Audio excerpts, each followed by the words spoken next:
7:04 right here on today's Hit Music Q92. Good morning, everybody. Christian, Lauren here with you on your radio, streaming online at Q92radio.com. And you can now be watching live on Q92's Facebook, YouTube, and Twitter. Hope you're having a good one there on this rainy Friday. Don't worry, it's only going to rain for the next week. Hope you're having a great day, though. It's still Friday. They can't take that away from you.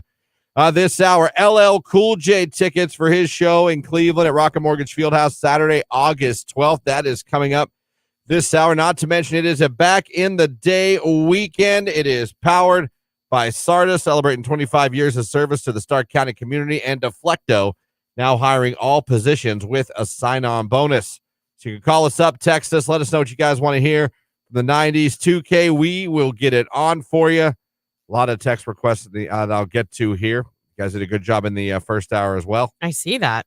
Coming up at the 8 o'clock hour, busy hour as well. It's a free advice Friday to start the hour. Then around 8:30, we'll be talking to Al Borland.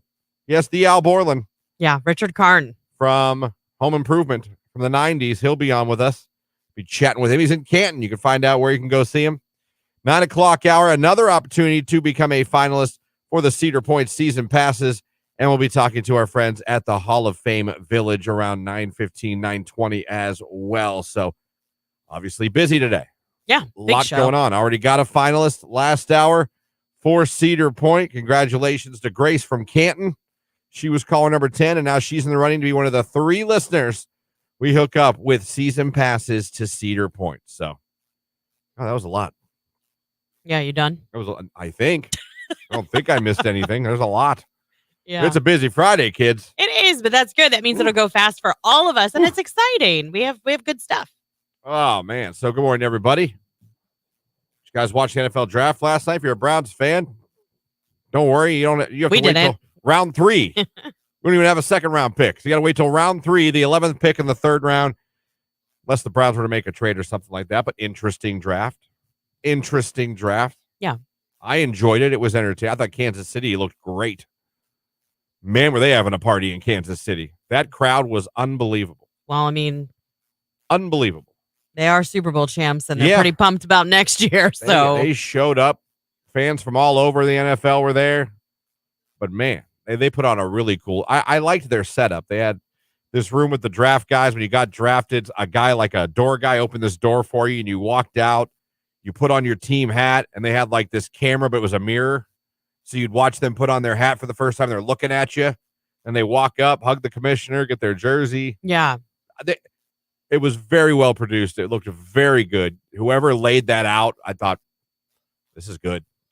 This is good. Well, I like that. I'm a sucker for emotion. So I like the whole mirror thing because they see themselves. Yeah. So that's like a poignant moment. That was cool. They saw themselves putting on that hat for the first time of that team that just drafted them, and you see them. Yeah. It's like they're looking at you, and just it was cool. I thought it was very well done. Whoever came up with the plan of how to present that, even for them to experience it, I thought.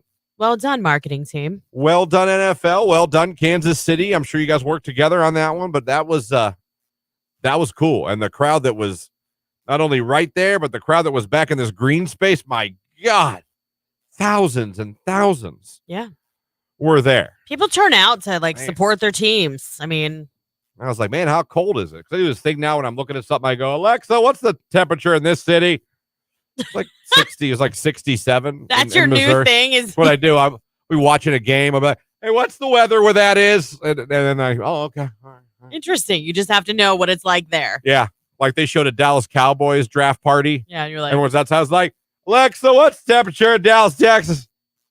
75. I'm like, oh, it's nice, beautiful. Okay. I think that's so funny. Okay, it's good. They got nice. No wonder everyone's in t-shirts. Okay, makes sense. Yeah.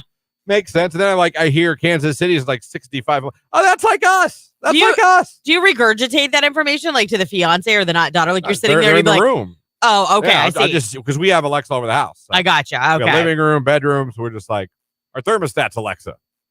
But I'll just be watching a game. Doesn't matter what it is. I'll watch the Guardians in Washington, D.C. I'm like, Alexa, what's the temperature in D.C.? Oh, 60. Oh, that's cold. I just sit there. Just have to know. For some reason, that's a new thing with me. I got to know When I'm watching a sporting event or I see fans out, I'm like, well, what's it like there? I'm really concerned for you. Like, I also you're aging. Almost daily. I'll ask what the weather's going to be like here. Yeah. Then I'll be like, Alexa, what's the weather in Ocean City, Maryland?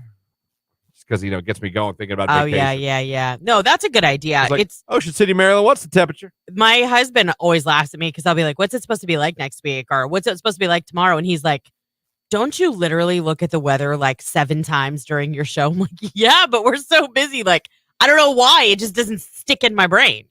No, it's impossible. Dude, we talk for 4 hours. I know. You think I remember anything I say? Right. That's how some people will be Barely. like, oh, they'll walk up to me and they'll be like, oh, that was really funny what you guys were talking about. It takes me a second. I'm like, oh, we were talking about that. I don't know. They'll be like, oh, when was that? Someone will be like, oh, it was today. I'm like, no kidding. Yeah. I just pretend to go, oh my God, yeah, I do remember that. That was a crazy show. And I had him like, oh, please don't call me out. Don't ask me any more questions because I don't know what the hell I'm talking about. That's funny. That's usually what I do. I see a request for the text line. Again, 90s 2K. 90s 2K. Let me see here. Christian, Cheetos or Doritos? I'm a Cheetos guy. I think Doritos are gross. What? Can't stand them. They taste awful. I want to vomit when I taste one. Cheetos aren't bad, but Doritos are way better. I will actually argue that Cheetos cheese curls are better. Oh, I will go down that rabbit hole with you. The cheese puffs, like the actual curls, they are really good. Give me a bag of that and a Pepsi Zero and just leave me alone and I'll be just fine. Yeah.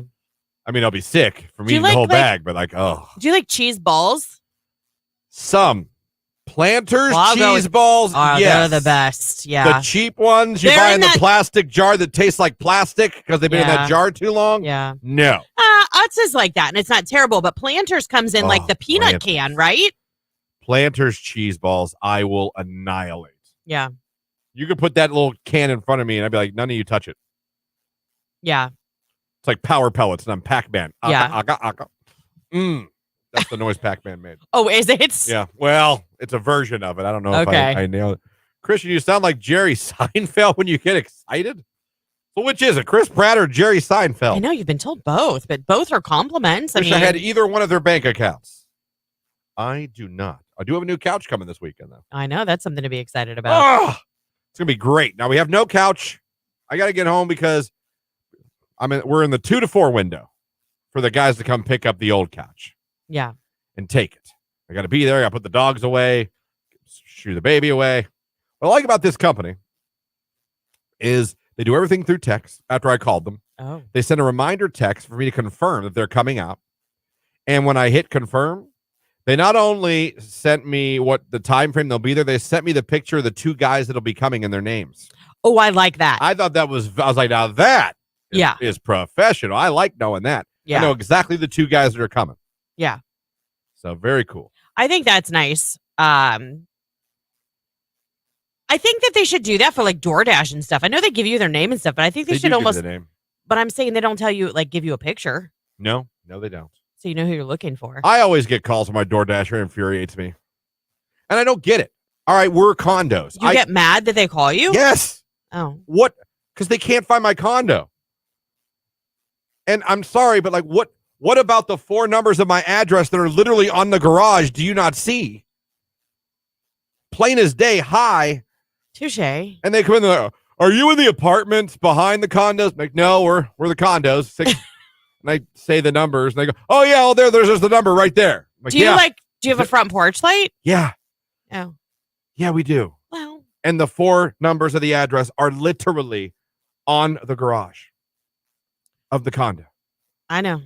The color's gray. The numbers are bright white. Yeah. So I can't. I try to like see their point of view, and I'm like, I don't. And they always go, "Oh my God, it's right there." I'm always, yeah, it is. I don't want to speak with you. I just want you to drop the food off. I know. I don't like human interaction. That's it's not kind of the point of DoorDash. Yeah, it's not you. I don't like human interaction that much. It's not you personally. Yeah, it's all humans. You could be anyone, and I'd be like, I don't want to talk to you. Anyone. No, I just for some reason I always get a call, and it always says DoorDash. I'm like, oh, you got to be kidding me. Well, hi, I'm your dasher. I don't know where you are. Where are you? Are you by the apartments? Or the condos before you get to the apartments? Yeah, that would be kind of annoying. like, yeah. And they'll be like, oh my God, I'm right in front of it. Yeah. Thanks for the call, though, buddy. Yeah. I just don't understand. They don't even give it a second. I feel like they're in such a rush that they don't really want to look. So if they don't see it immediately, like they don't apply themselves to look a little harder. You ever watch your DoorDash order and realize they're taking someone else their food first and it's far away from you? Yes. And I'm like, what are you doing? And it's like far away from you. Yeah, because you're like, my food's going to be cold. Yeah, you're like, well. And I got another 20 minutes. Yeah. Hope you guys like cold wings. Because our wings just went to Niles and we live in Canfield. Anyway, I'm done. Yeah. I'm done. Forecast from Mark Johnson coming up. It's a back in the day weekend. Send and call in those requests. It's Q92.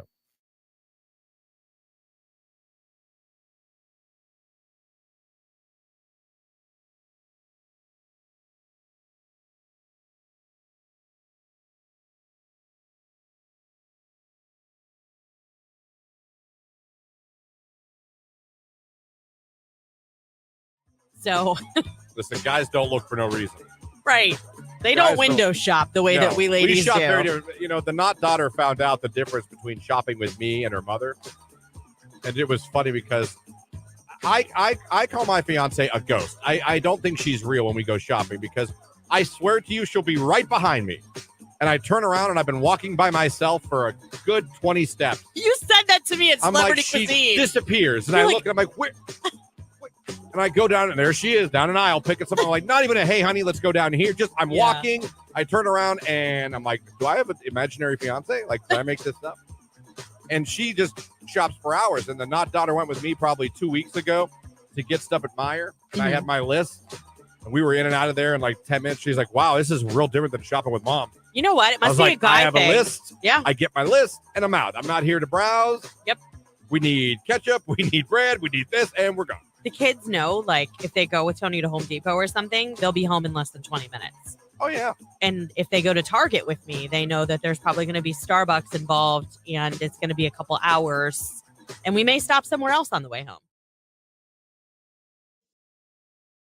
Then we begin the 6 straight cloudy days. And I hate days with no sunshine. And no sunshine. Yeah, Thursday, 62 is all you get. Friday, rain. Saturday, rain. Sunday, rain. Monday, rain. Tuesday, rain. Wednesday, rain. The hottest temperature in those days? 65. Saturday, 63. No. The I had coldest, 65 on mine. Monday, 48. Now, I will say, starting not this weekend, next weekend, we're back to the 70, 69, 70, 72. Thank God. But I listen, I can even take the cold if you give me sunshine. Yeah. But looking at 6 straight days of cloudy, I'm like, oh, God. Oh, my chakra is going to be off. Oh, I hate when Christian's chakra is off. Everybody pays. My chakra and something's in retrograde. So, oh, my God. I'll get you some stones. It'll be fine. I think Pluto's in retrograde, so I know I'm going to be in trouble, too. I don't know. But good morning, everybody. How are you? Hopefully you're having really busted out your chakra. Chakras. You know where I learned about that? Robin Big on MTV. Really? They did a whole episode about chakras. Did they really? Yeah. Yeah. They hung this like wallpaper. Yeah. It was supposed to help their inner chi. Yeah. It was a funny episode. There you go. Shout out to Robin Big.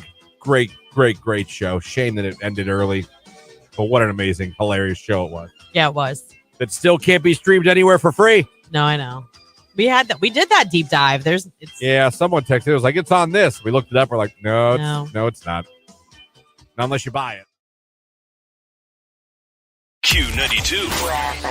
Scattered rain, maybe a rumble of thunder for your Friday. It might be a bit breezy, a high near 60. Overnight, more of the same. Scattered rain, maybe a rumble of thunder, a low near 50 degrees. I am Mark J. Weather from News 5.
I'm right there with you, Christian, on the text line. There's no holding it when it hits me. I have a roll of toilet paper in my car just in case. I should have wet wipes in my car. Really? Just in case. When we would go on family trips, my dad would always bring toilet paper in the car. Where'd you go on vacation? Buffalo, New York. Well, it was vacation. My dad would go there for his cancer treatment. I understand that, but there was no rest stops along the way? Yeah, but just in case. Oh. Sometimes it's like next rest stop, 35 miles.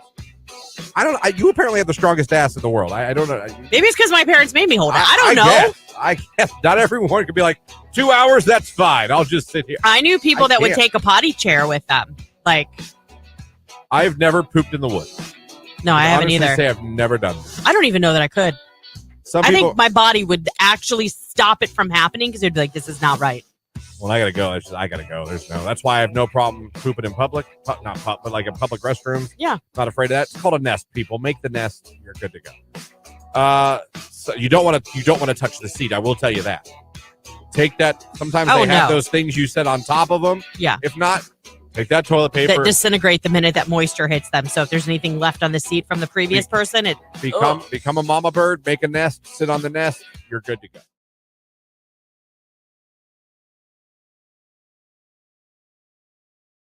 How great is that? I could go for some breakfast food right now. Same.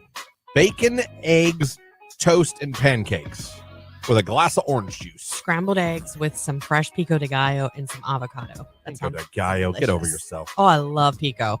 Pico de gallo. That's probably one of my favorite things ever. I don't even know what that is. It's so versatile. Christian, you know what pico is. No, I don't. It's chopped up. It's basically like a salsa, but it's like a fresh salsa. So it's garlic, onion, tomatoes, cilantro, some jalapeno, and you toss it with the olive oil and some salt and some cumin.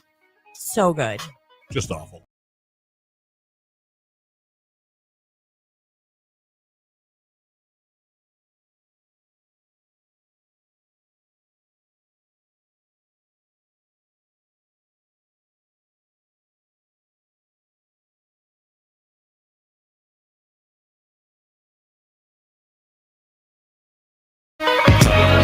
$7:23. We are 7 minutes away from a look at sports right here on today's Hit Music Q92. Also this hour, when you hear an LL Cool J song, be caller number 10. You're going to see LL Cool J at the Rocket Mortgage Fieldhouse in Cleveland on August 12th. Back in the day weekend, playing your requests like we've been doing. 90s 2K, so send them in or call them in. We'll get on as many as we can. Obviously, another chance to become a finalist for the Cedar Point passes in the 9 o'clock hour if you're listening or streaming online. Do we have one for what? Watching people? Oh, yes. Of course. Didn't know. Wasn't in our folder. It's right here. Okay. They've been putting it over here so that because I fell out and we do the randomizer from this computer. So do we have an actual randomizer? Yeah, it's called random.org. It's easy. I thought you meant the randomizer from the Tournament of Champions on the Food Network. No. That's fantastic. This is more like you put in the amount of people that commented or interacted and it gives you a number and then you can easily go find that person. You know what I mean? Yes. Yes. Yep. Are you excited for the weekend? I mean, it's going to be crap weather, but sure is. Like, there's things I need to do. Like, the house needs cleaned. I need to catch up on grocery shopping. You know, I don't know. I would have loved to have gone somewhere this weekend, but my daughter works, so that's not going to be in the cards. You know, so I don't know. We'll see. I'm just excited to sleep in. Oh. Every weekend, I look forward to it. I have no idea. But sleeping in for me is like 8 o'clock, 7:30, 8 o'clock. I told you, I get up at 4:20 every day. On a Saturday or Sunday, I can sleep until 10 or 11 like it's nothing. I couldn't do it. My body's like wired that way. I'm good. I'm like. To be fair, though, I know you get in bed early, but you usually don't fall asleep till later than I. I'm usually in bed asleep by 10:30. With the baby, though, now, I can literally be I've never been able to do this in my life. I mean, in my life, I can fall asleep now in 5 minutes. Well, yeah, because you're exhausted. In 5 minutes. I lay down. There's no more like tossing, turning, putting on a movie, watch the movie, look on I'm like. You get in bed and you're out. I didn't make it to the end of the draft. Oh, wow. The draft, and I've never in my life, I'm that big of a sports fanatic. Yeah. Now, had the Bears been picking late, I would have been up. But the Bears had picked at 9, so they were 10 or whatever we picked. We're fine. But I was in bed, fell asleep for the end of it, didn't wake up till the baby woke me up. I can now literally fall asleep in 5 minutes, and I'm the kind of person that would get in bed, and it would probably be an hour before I fell asleep every day, no matter what. I have this really bad habit of getting in bed and like I'll turn on what I want to watch on Pluto because I love Pluto. That's like my guilty pleasure. I love all the old shows that are on Pluto. I know, but I love Pluto. They show like they're 5 short, minutes of a show, and it's like commercial. I know, but they're short though. They're usually in and out in like a minute. They take more breaks than like Yeah, any other service. I know. It's free, isn't it? Because I watch The Challenge, and they'll be like, welcome to The Challenge, commercial. I'm like, what? I'm like, I know it's free, it's cool, but God, do they take a lot of commercial breaks in their shows. Yeah. Like 6 or 7. That's fair. But I love it. I love Pluto. But my toxic trait, my guilty, I need to stop doing it because it keeps me awake longer, way longer than I need to be or should be, is I'll turn that on, but then I don't watch it. I grab my phone and I start scrolling through TikTok. And then the next thing I know, 20 minutes has gone by and it's like, oh my God, I need to put my phone down. Like, I got to get up. I've been doing that. It's been helping. Helping you fall asleep? Yeah. Sometimes it does because my eyes will get heavy, but lately I've been sucked in at all of like the Eras Tours videos. There's been some great recipes on there. You know what? I plugged back into Pinterest yesterday. Like, I spent a lot of time looking at... Why don't you just go play Angry Birds while you're at it? I know, but it's been a while since I was on my Pinterest board, but I love Pinterest. I love it. Was Candy Crush played too? I forgot how much I missed it. By the way, Candy Crush was a great game. Oh my God, I loved it. Divine. It is a great. That's usually how you usually say it. Divine. Sugar Crush. There you go. Divine. I'd still play it. I should download it. How about this? We have like 3 minutes left here. How about they're making a dodgeball 2? Why? I don't know. I don't know how I feel about that because I love dodgeball. I don't think I ever saw it because I didn't really have... Vince Vaughn's in it. I love Vince Vaughn. They got Vince Vaughn back. Is it just me or does Vince Vaughn act the same in every single movie? I love him. Please don't get me wrong. I love him. It's a similar character. Yeah, okay. It's a similar character. I'm not sure where they can go with a dodgeball 2, but they are making. And hopefully everybody else is back. Like, you better get Ben Stiller back. Yeah. You better bring everybody back. It needs to be the original lineup. But they are making a Dodge. He's returning. And it's funny, I'm reading the article on consequence.net. It says, we're not sure who asked for it, but Vince Vaughn's returning to star in a sequel to his 2004 comedy Dodgeball. Yeah, that's 20 years ago. Isn't that crazy? By the time it comes out, it'll be 20 years. Dodgeball is 20 years old. It's not fair. Yeah. It's not right. But it is reality. Real quick before we go to break. Yes. We have something special that came in on Facebook. Holly wanted to know if we could say good morning to her son, David, because today's his 10th birthday. So I just wanted to make sure that we fit that in. So happy birthday, David.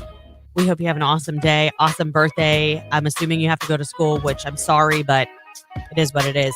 Hopefully you have a great weekend celebrating you. So happy birthday, David. Someone texts Dodgeball 2 and Good Burger 2. Good Burger 2? Oh, Good Burger. Come on. This is my problem with movies right now. If it's not like Captain America or Marvel or some superhero or bringing back, the Mario Brothers, whatever. Like, there's no original storyline movies coming out anymore. They're all remakes or superhero movies. Tell me I'm wrong. Like, I miss going to see an original, an original story movie. Like, just a drama, or when they come out, they don't stay that long. They don't do that well. No, they flop. But I feel like it's because they don't put the effort into writing. Think about how many good stories we had. You had Pay It Forward back in the day. You had, what was that? I See Dead People. What was that one? Yeah, you had Sixth Sense. You had Stir of Echoes that was really good. You had, I'm just saying, like, the Kevin Bacons of our, where are they today? I mean, he made so many good movies back in the day. I mean, some people would say Tremors was excellent. Not I. Could. I'm just saying, like, think about, they remade Top Gun because that was amazing from back in our day. That worked, though. I know, but that's what I'm saying. But they still hung their hat on an old movie. They're remaking White Man Can't Jump, comes out in May. I know. I saw that. Yeah. I know. Keenan and Keller both in Good Burger, too. All right. Well. They already have a name for that new movie. It's called The Geriatric Dodgeball. I don't like the name. They probably should go back to the drawing board. It's not the real name. I know. Oh, I was joking. I was just saying, like. Thought you got tricked. Dodgeball 2 at the senior center. He is 53 years old now. Wow. All of them. Owen Wilson's 54. Will's Aww. 55. That makes me sad. Yeah, they're all in their 50s now. I know, but where's those guys of today? They don't exist because you can't be funny or you'll be canceled. That's true. You know what? You can't be funny. Good point. You have an excellent point. You can't be funny if you can't make any jokes. No, because jokes, nobody can take a joke. Because everyone's got, that offends me, so you can never act or work again. It's like, you can't. No, that's true. No, writers don't have the balls to write them anymore. Yeah. Movie companies don't have the balls to, and I'm not even necessarily blaming them because is it worth the drama? Yeah. They don't to produce them and put the money up to make them because you make them, and if there's one joke that someone thinks is offensive, you're done. Yeah, well, we've talked about this before. There's so many movies out there that that we all love, and all of us will be like, "Oh, it was so awesome." Even go back and watch The Office. Things that were said then and produced then could not come out today. Couldn't happen. Yep. Rush Hour 4 is supposed to come out soon. They made a fourth Rush Hour. I love Rush Hour. Don't get me wrong. Love Jackie Chan. Love him. But not a 4. Come on. That is interesting. Someone says, name an original story plot that hasn't been used already. That's very true. I mean, the love story, the action movie, the kidnapping. I get that, but you can still build and make an excellent movie off of a storyline that's already been done, but just tell it completely differently. Like, I don't know. And how many great stories are out there about true American heroes, about people who go through it on the daily? Like, let's pull from some of these people and inspire other people instead of just Thor. Like, I don't know. I miss going to a good movie that's not superheroes. Like, I feel like that's all we've been going to see. They're good, though. They are good. 80 for Brady was really cute. I'm not going to lie. Did that even come out in theaters? Oh, yeah. I went and saw it in the theater. Was anyone else there? Yes. All right. It was probably half full. Okay. It was cute. I could not believe. A couple people texting in saying Air, the movie about how they got the Jordan shoe. Okay. Was very good and different. Not I can get on board with that. Yeah. We'll go see it. Let's take a look at sports, though, because we're late. It's Q92.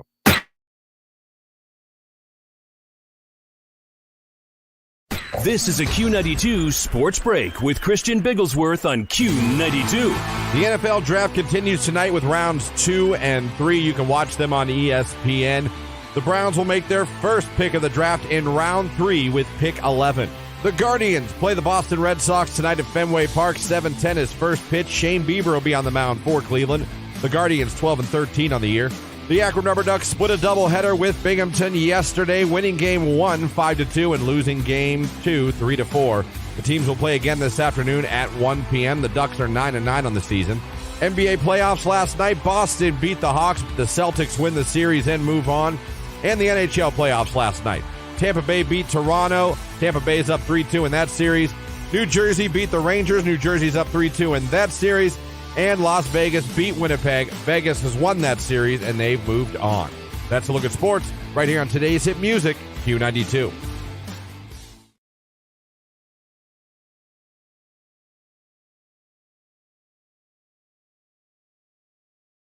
There you go. Love it. Or if you're watching, this is the same hoodie I wore yesterday. You're going to find out I wear the same clothes every day to work. It's radio. You must wash them. You never smell. No, but this wasn't dirty. And I only wore it because it's cold as hell outside. I wore these jeans yesterday. So this hoodie, if we're just being open and honest. Just saying, if you watch, especially even through the summer, you'd be like, does he have 4 shirts? And the answer is yes. Yeah, pretty much. Own 7, 4 wear shirts, 4 pairs of shorts. Yeah. A couple hoodies. 2 pairs of jeans. I have 2 pairs of jeans, 1 pair of khaki, I've only seen you I in have jeans. like 3 hoodies. If I wear jeans to work, we have somewhere to be after work that's work related. Yeah. Today, Lauren, Jake, and I all have to be somewhere at 11 a.m. Yep. So I got jeans on. Yeah. Any other day, it's sweatpants or shorts. Preferably Usually shorts. Yeah. So, but today we got somewhere to be at 11 o'clock. So, but if you watch, Mike, did he wear that hoodie? Yes. And we see it maybe again later on this start week. owning it now because people can see us. Yeah. I didn't even think about that. Oh my gosh! Now I have to make sure I don't repeat sweaters. See, I can't care that much. I just can't. I guess I don't have enough pride. I don't know what the word is, but I just not pride. I You're can't just see a dude. I You guys can't don't see care as myself much. being like, oh no, I wore this hoodie yesterday. I do love this sweater though. I got it. I don't know. I got it at Bad Mom's Christmas at the Barrel Room. So sorry, and if you're listening, I'm sorry. We're not trying to make it all about that, but No. if you're watching, It is a change for us because usually, you can have a face for radio in the morning because no one can see you, so you could roll in. Well, you can still have a face for radio. Well, I understand, but I'm just saying, like, especially in the mornings, like being on radio, without this feature that we just rolled out, Yep. we could look like whatever. Whatever floats your boat, Christian. Wear what makes you comfy. Like, that's the thing. I mean, I really only got like 4 hoodies that are in rotation too, and I just threw this in the back of my chair when I got home. So I was like, well, listen, when it's 4:20 in the morning and you're half awake, yeah, I'm not digging what outfit should I wear today? I don't blame you. I'm like, it is entirely too early. I'm walking around with my Popeye eye in the morning, like, hoping I don't wake the baby now. That's the big thing. Me is walking around in the dark trying to see as I get ready. I've got to be better about because I always pick out my clothes the night before, but I need to take them into the bathroom or something like that. Like, I'm an idiot. I don't. And then I have to go back and I have to go through the dark to find my stuff because Tony doesn't get up until 5 minutes before I leave. Real quick, that's what I do. I take all because I shower in the morning, help pick me up. Same. I take my entire outfit, socks and everything in the bathroom so I can go in there, shut the door, not wake anybody up. Yeah. Fiance's sleeping, baby's in our room sleeping in its bassinet. Don't want to be walking around the room. So I take everything in there. So when I come out of the shower, I'm fully dressed, give everyone a kiss goodbye. Yeah. Grab my stuff on the kitchen table, my keys, wallet, and I'm out the door.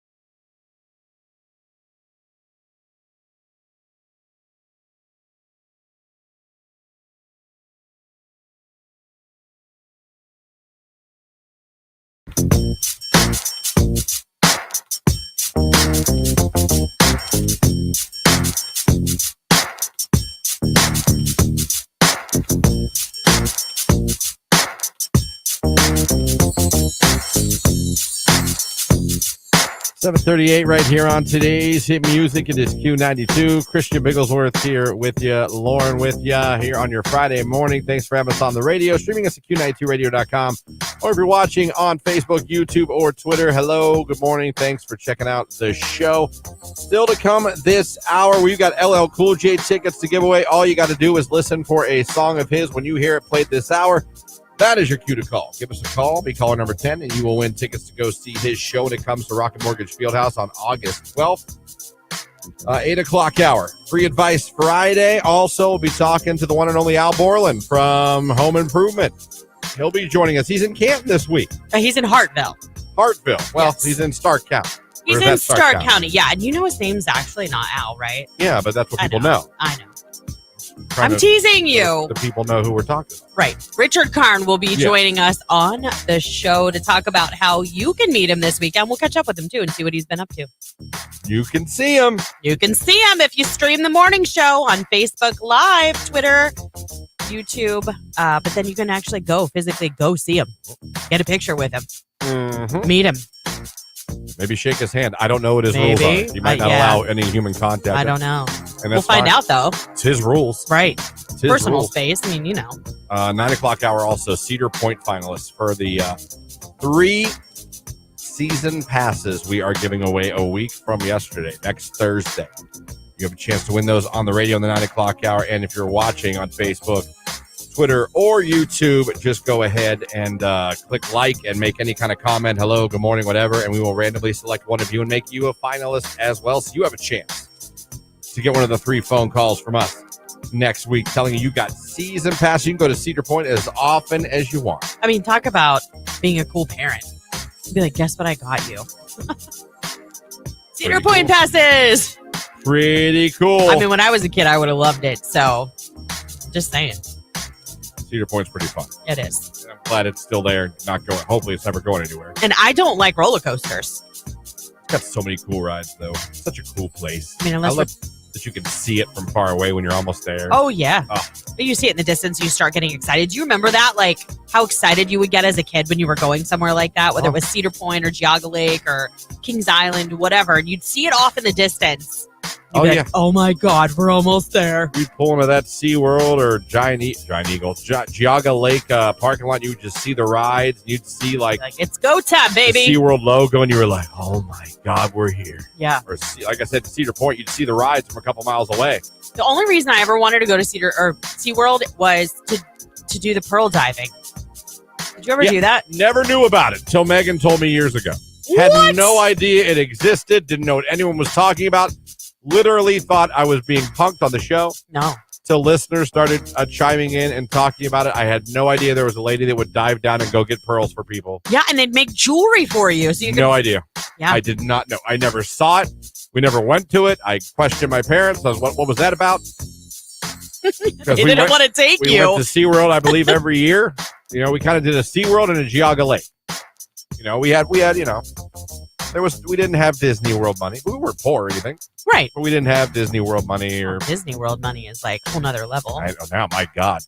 But, you know, we'd always go Geauga Lake and SeaWorld every summer. And if, you know, we're having a good year, the Bigglesworth family, we'd go to Cedar Point, spend a day. And I loved it. Yeah. Let's go. We went to Geauga Lake quite a bit. That was my speed because I was so terrified of roller coasters. So my dad being the awesome man that he was, he would get on the antique cars with me and let me drive. And I rode those.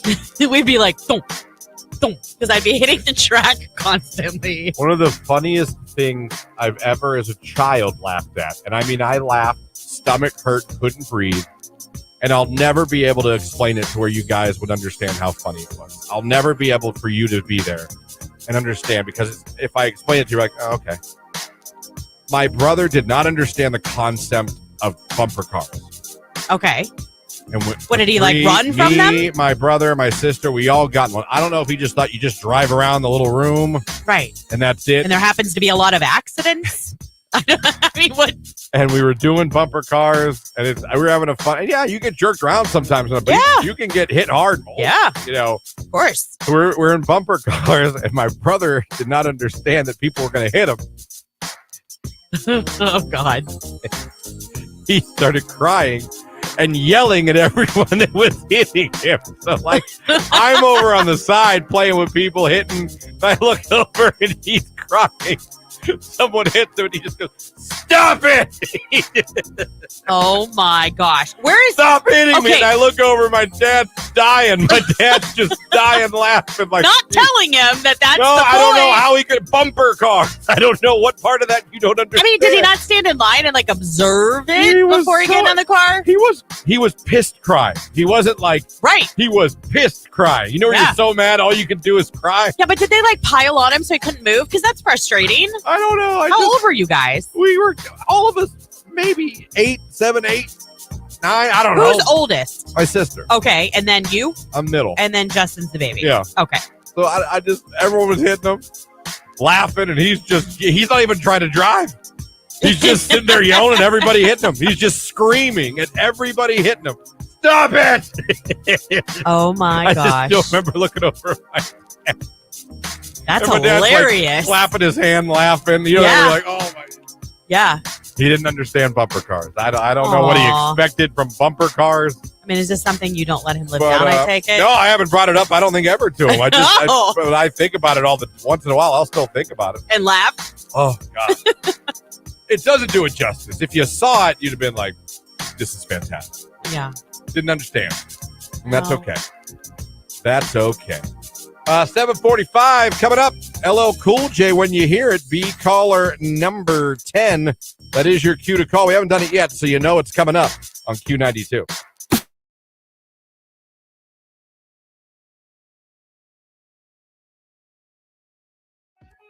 Are you looking to make some easy money? How? Do you like motorcycles? I do not. If you go on a motorcycle run with me tomorrow, I will give you $100. Why? I don't want to ride by myself. Sorry, but no thank you. Here's the best part. Okay. This run is for two little kids that were born handicapped. I'll bet you feel sorry now. Dummy. Yeah.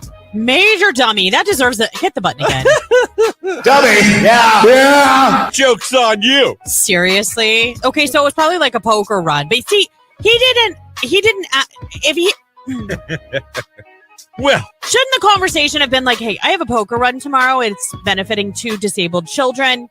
I don't want to do it alone. Would you come? That conversation may have ended differently. I just don't think you ask a girl you've never hung out with if she would like to go on a motorcycle ride with you.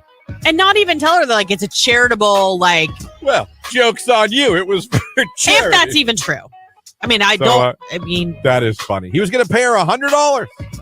100 smackaroos. Why don't you give that $100 to that charity that you're riding for and just don't go? Just donate. Boom. Bangarang. Lauren. Thank you. Love it. Thank you. Love that.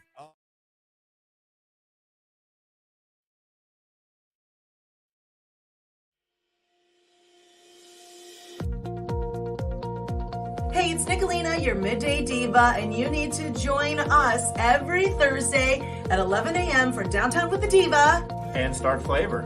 So we'll give you weekend plans And an amazing local giveaway just for you.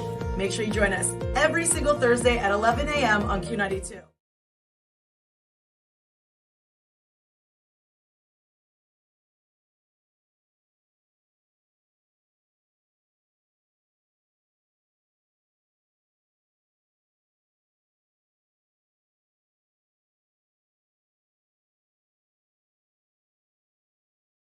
Q92. Scattered rain, maybe a rumble of thunder for your Friday. It might be a bit breezy, a high near 60. Overnight, more of the same. Scattered rain, maybe a rumble of thunder, a low near 50 degrees. I am Mark J. Weather from News 5.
Man, all right, let's go now and read some more. Again, feel free to keep sending them in.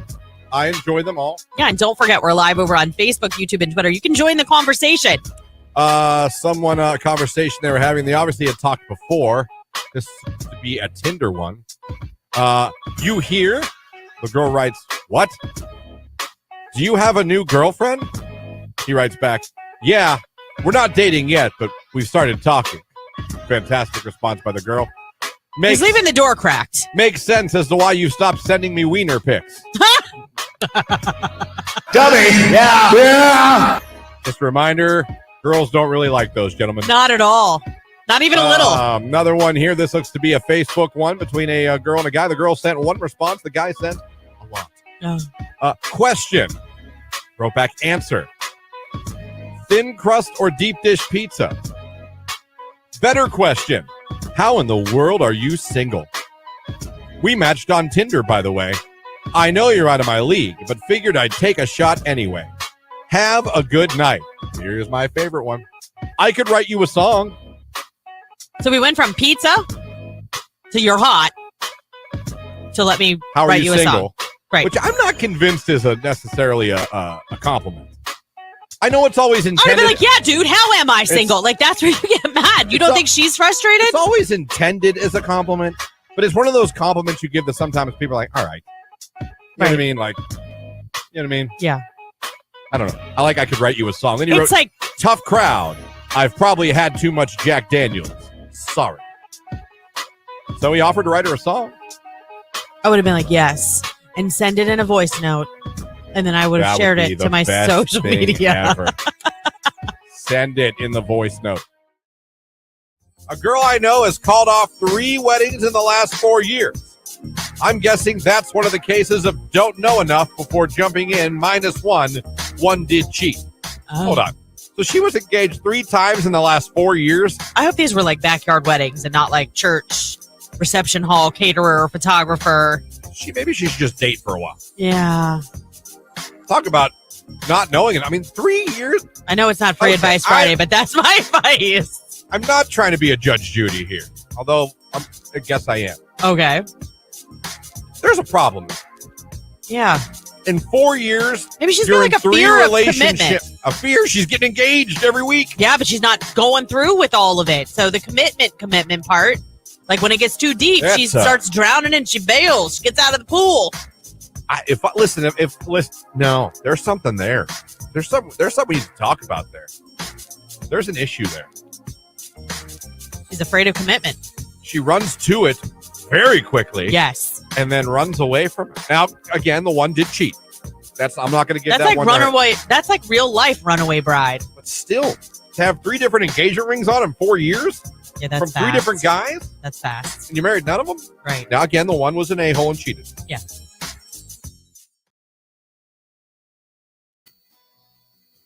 Q92, hello, who is this? Wendell. Wendell, where are we calling from this morning? Oh, right down the road here in Alliance. All right, Wendell, well, you're calling number 10, so you're going to see LL Cool J. Awesome. Congratulations, Wendell. Hopefully we just made your Friday a little better.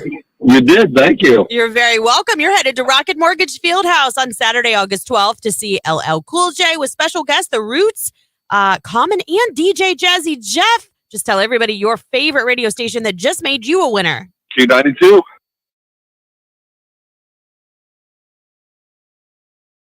Got Christian and Lauren need a little advice. All right. And this might help Christian out someday, too. Okay. At what age do you think it's safe for your child to play sports? I would think that would depend on the sport a little bit. I agree. I mean, you're talking about like tackle football. Yeah. What my brother and his wife did is they got all 3 of their boys into flag football first. Yeah. They played flag football for years. Yeah. And then they transitioned in, I want to say like 7th and 8th grade, they went to tackle football. Yeah. Ryan just finished his 8th grade. Noah's going to be in 7th next year. My nephew Michael is playing in 8th grade next year. So that's kind of how, and then my other nephew Michael just started football. First sport he ever played, tackle football. But he's in 7th grade. Yeah. That was kind of, if you're talking that kind of contact sport, that was kind of the plan that my brother and his wife did. And I kind of liked it. Yeah. Because you learn some of the fundamentals in flag. Oh, I agree. And in a less physical toll. And then you understand. So when you go to tackle football, you have you learn the rules of the game, like really what the game's about. I think. I don't know. I'm a huge fan of organized sports. I think that. I think they're great. I think they're great. And I'm sorry. I think they're great for socializing with and getting social skills. They're great for exercise. Yeah. Getting them off the video games and out of the house. Yeah. So I agree with you. I think whether your kid shows an interest in soccer, baseball, softball, I agree. because my son, I promise you, if he we'll ask him. I'll never force my kid. I will never force my kid. I will be, you and I think agree on this. If you sign up for something, you've got to finish it. You're going to see it through. 100%. If when the season's over, you decide that's not for you, fine. Yeah. But if we're playing a season of, let's say, soccer, you're playing soccer. Well, to me, a commitment's a commitment. You teach them that early on. Like, if you're going to commit to doing this and you say you want to do this, you have to follow through. Yep. Because, I mean, that's life. You have to follow through.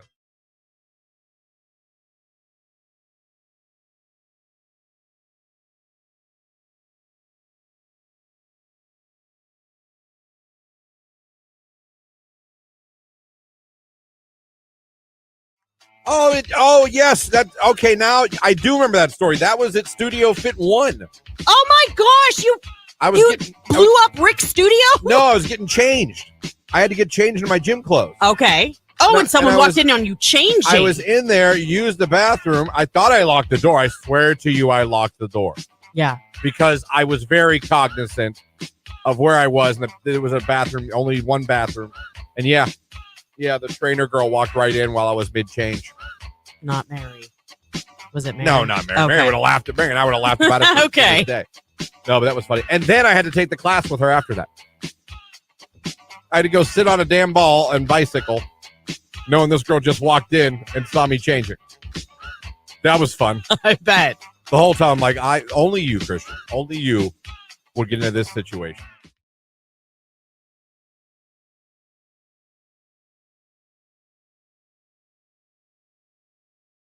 Some people don't care. This whole first look thing is like a thing. You know about the first look? No, I don't. Or like, well, okay, so they'll have the groom, they'll have their videographer come. Their groom will stand there. The bride will sneak in behind him. Oh, yeah, then they make a and then he video. turns around. They make a video. They get cries. the first reaction. Yeah. Yeah. You're so beautiful. Oh, can't leave her in a white dress. I had no idea. No, I get it. I actually saw a girl there getting pictures taken. She looked like she was in, I don't know if it was a wedding dress. Okay. It was white and it had like flowers on it, not like part of the pattern. Okay. And it was a flowing, gorgeous. Looked beautiful. Maybe people out. I'm like, are people starting to get like wedding dresses and aren't so just plain white? Or was that maybe just a very formal dress? I think so. Well, you don't have to go with white. It was white, but you could do ivory. People have had like flowers everywhere, and I thought she looked stunning.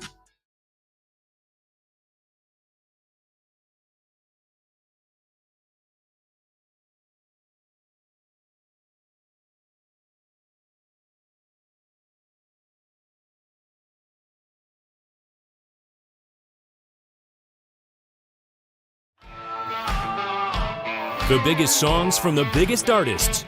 Today's hit music, Q92.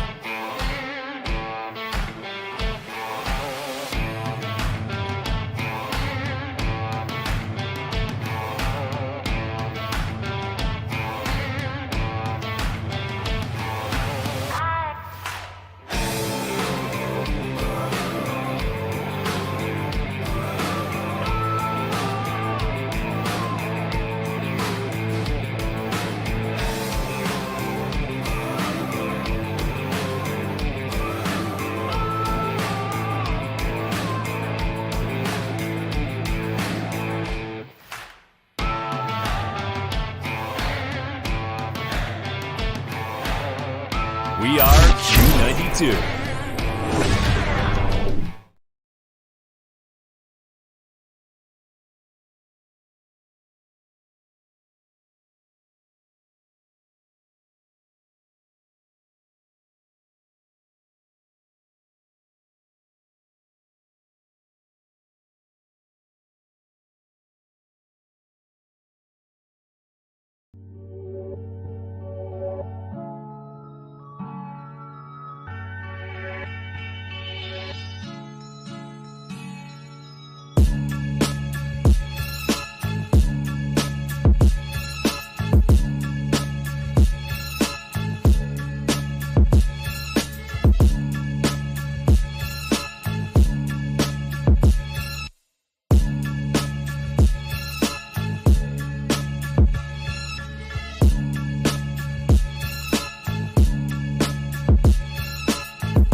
Text message, when your lady analyzes the whole damn movie. I love you, sweetie, but Rage Room. Yeah, some people, yeah. They're not fun to watch movies with. I get that. I don't like the movie talker necessarily. Like, let's talk about it after the movie's over. Does that make sense? Yeah. Like, I've watched movies with people that'll talk during the movie, and I'm like, we'll have a group discussion after the movie. How about you shut up? Right. How about we just watch the movie? I don't need We'll talk to about know it your afterwards. opinion. Right. Until then, why don't we just shut up? Yeah. A warm glass to shut the hell up. What movie? Oh my gosh. Happy Gilmore. There you go. Sorry, it was right there. I just needed a second. There you go. You got that one. I did. Sometimes I'll surprise you. No, but you can trouble me for a glass of shut the hell up. Warm glass of. You're in my world now, Grams. Yeah, Now you Granny. will go to sleep, or I will put you to sleep. Yeah. And that was what? Ben Stiller, wasn't Oh, it? He was sure the orderly? Yeah. It sure was. Family forgetting my 9-year-old son's birthday, Rage Room. Oh. That is definitely how do you forget? That is terrible. That's Damn. so terrible. That is awful. I'm sorry. May some of them poop their pants. It's fair punishment. Or get diarrhea on the beach in August. You really have an affliction with diarrhea on the beach. You've said this a lot. Where do you go? Where do you go?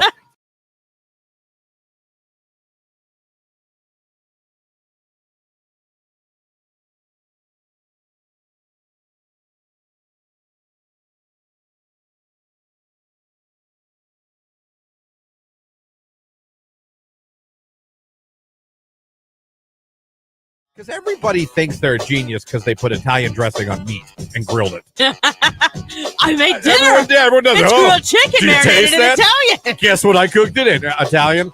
That's Shocking. funny because it's true. Everyone does that. They Yeah. think they've like recreated the wheel. Yeah. Problem is, you guys don't realize you put too much.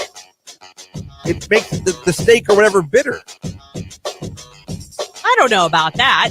You're supposed to lightly. Same thing with beer can chicken. Don't put the full beer can in there of all its beer. Oh, yeah. To where all you taste is beer. No, that's really only for what? Like the steaming effect to like cook it from the inside out to make it super You tender. gotta pour some of that beer out. Oh, yeah. We only leave like maybe 1.5 inches, 2 inches in the can. Yeah. You drink it first, and then you use it. That's how it's. But not a sip. You should take a good Drink chug. over half the can. Yeah. You know. Is Hit Music Q92. Christian Lauren here with you. Starting the 8 o'clock hour on your Friday. Yes, it is Friday. That is a great thing. Your weekend is almost here. Thanks for having us on the radio. Thanks for streaming us at Q92radio.com. And thank you if you're watching right now on the Q92 Facebook, Instagram, Facebook, YouTube, and Twitter. By the way, if you don't like those pages, like them right now. If you haven't subscribed to the Q92 YouTube page, go subscribe right now. Yeah. So you always find out when we're live and see all the content that we are posting. Facebook Lives we do at area businesses. Contests we run exclusively for social media. It behooves you. There's your word of the day. Behooves. That's good. What?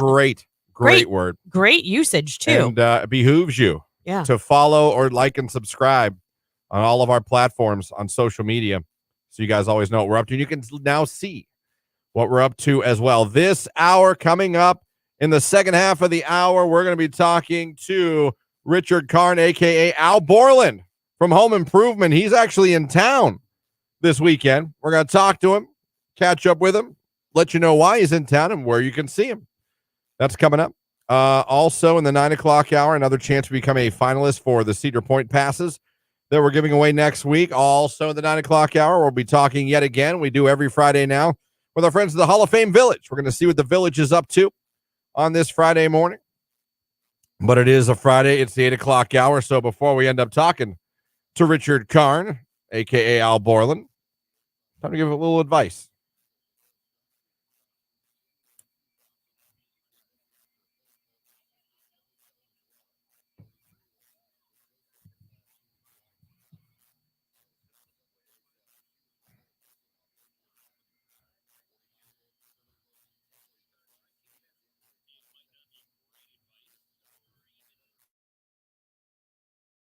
I have a medical condition, all right. It's called caring too much, and it's incurable. Call Christian and Lauren now for Free Advice Friday. That's right. You need advice on anything life-related. Could be big, it could be small. Doesn't matter. What could you use an opinion on or hear someone else give you what they think you should do? It's very simple. Just call us up at 330-450-9292 or send us a text 330-269-9292 or send us a message. If you're watching live on Twitter, on YouTube, or on Facebook, you will get our opinions on whatever it is you bring up. We are experts on nothing, but we have opinions on everything. That's right. So we're not going to do the full hour of this today because of our interview, but we're still going to do it. Yep. Well, we can. So send in that advice. Let us know what you could use some help with. We'll do our best to help you out because that's the kind of people we are. Also, it's a Q92 Back in the Day weekend. You can request your favorite throwbacks from the 90s and 2K while enjoying today's biggest hits. It's powered this weekend by SARTA, celebrating 25 years of service to Stark County community, and Deflecto now hiring all positions with a signing bonus. Call now and make a request. Like I said, you can do that as well. 330-450-9292. So there's a lot going on. Yeah, there's a lot going on. And I see some people needing advice over on Facebook. They're sending it in. So we'll get to that when we come back. It's 9 Inch Nails and Closer on Q92.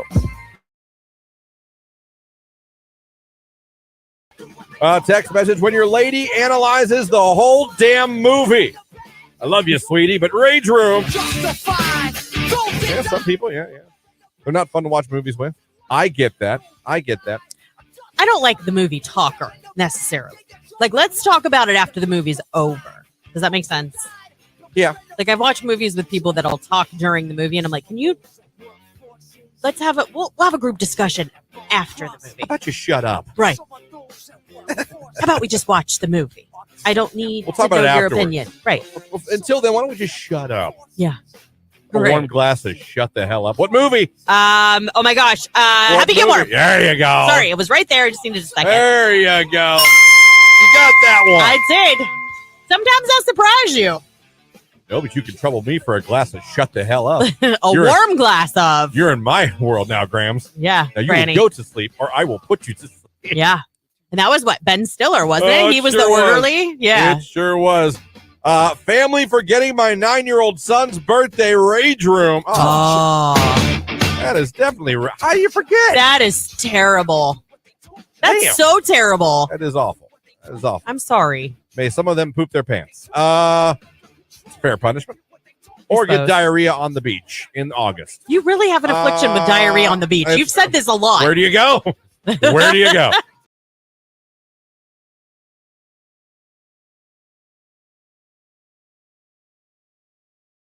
Here we go. This looks like Facebook. Let me see. Can I pay you? That's the first message. LOL for what? How much? What do you offer? Oh. Do you sell pics? You're beautiful, by the way. We'll just slide that in. What kind? What can you pay? Boob pic. $15? For real. No, it gets better. GTFOH, if you know what that stands for, you know. Oh, yeah. Absolutely not. His response, 20? He went up $5. $5.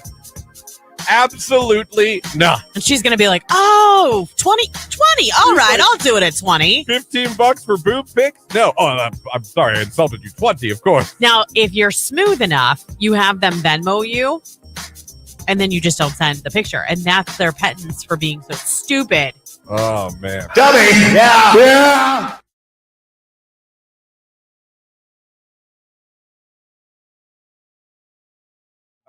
Let me see here. All right, we got DM game here. I don't know what this one's from. Hey, cutie. Hey, how are you today? I'm good. That sucks. Where do you work? It sucks that you're good. Yeah, that's what he said. Do not tell them where you work. Oh, that's fun. Oh, and then finally, right after where do you work, he went with, he asked if he could do something to her.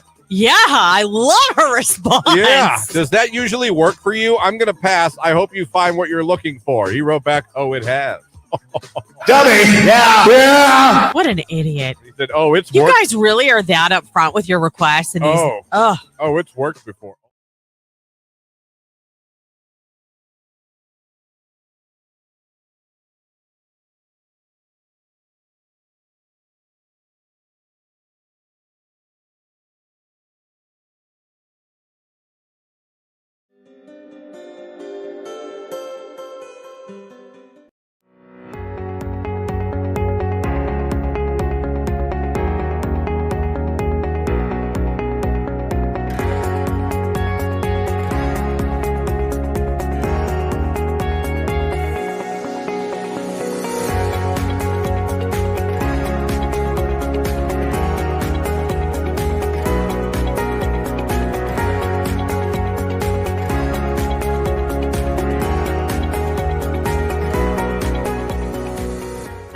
man, that was everyone's wedding song in the 90s. It was really, really romantic.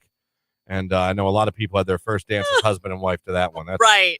Can you imagine being at a wedding and that comes introducing so and so and so for the first time as husband and wife, and that comes on? Yeah, I could. I would be like, oh my God. You'd remember it. You sure You'd would. remember it. Free Advice Friday. We're going to Facebook first. Yeah. So Amber wants to know. She said, my daughter made ramen in the microwave and didn't put in any water. Oh, it's the worst. How do I get rid of the burnt smell? Listen, my daughter literally caught an Easy Mac cup on fire in our microwave. So I get it. This stinks so bad. So 2 things. Candles are your best friend. You're going to want to burn that off and light a candle. But you have to eliminate the scent at the source so that it stops emitting that odor, right? So you're going to want to take some white vinegar. You're going to want to wipe out your microwave, all of it. Then you are going to want to get a bowl, put some vanilla extract and water in a bowl, microwave it for 2 to 3 minutes. And then you're going to want to put baking soda. If you have a box of baking soda, put it in your microwave and let it sit. It'll help eliminate. Vinegar is a natural deodorizer. The vanilla thing, someone told me, I don't even remember who told me to do that once for burnt popcorn. Totally works. It kind of like overtakes that smell and makes it smell a whole lot better. And it helps steam because you're putting it in water, that vanilla extract. And the baking soda is a lifesaver. It absorbs all those nasty smells that are left over. So that would be my advice to you. And light some candles in the room. It'll help burn off some of that smell in the room. So the candles are awesome. I would just Febreze. Well, you can, but that just like masks the smell. So then it smells like Tahitian wildflower and like a burnt. Hawaiian sunset. I know I do. Don't they say Febreze it and forget it? Maybe on fabrics. This is different. Like it's in the exhaust system of your microwave. Febreze that. Oh God, no! Do not take Christian's advice. Do not Febreze spray. anything. No, you cannot. You can Febreze I don't anything. think Febreze is food safe. I would not be putting that in my microwave. If your food smelled, you could Febreze it and get rid of the bad odor. Yeah, and then you'd also get really ill because you put Febreze on your food. Oh, this steak smells like clean linen. I do like the clean linen. I love Febreze. it. I love it. So there you go. You either take Lauren's advice and with don't the take baking Christian's. soda, the vinegar, all that stuff, or you could be real simple. Febreze it and forget it. Try them both. Call us back and let us know. Which one works for you. Which one worked or which one did more damage to your house. It's Q92.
Oh my gosh. Okay, so speaking of, my son's playing basketball right now.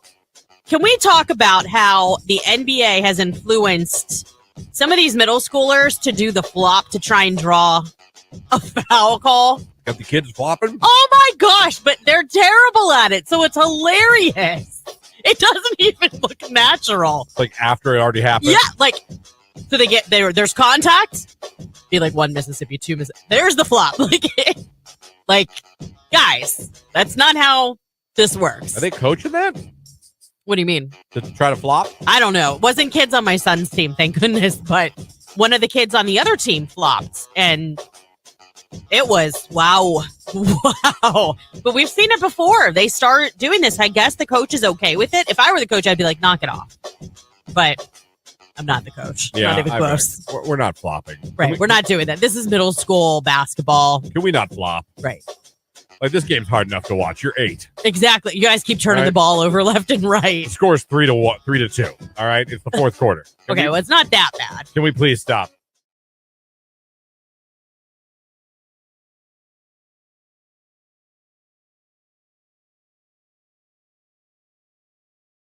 Text message.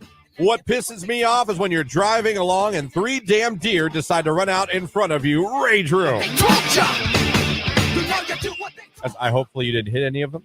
Yeah. Hopefully that's fine. But yeah, it's not. It'll get your heart rate It really will. to see them. I almost killed Thumper the other day coming to work. I forgot to tell you about that. A rabbit? Yeah. You almost killed a rabbit? I mean, he just darted right out, and then I looked in my rearview mirror and I saw him like roll. Yeah.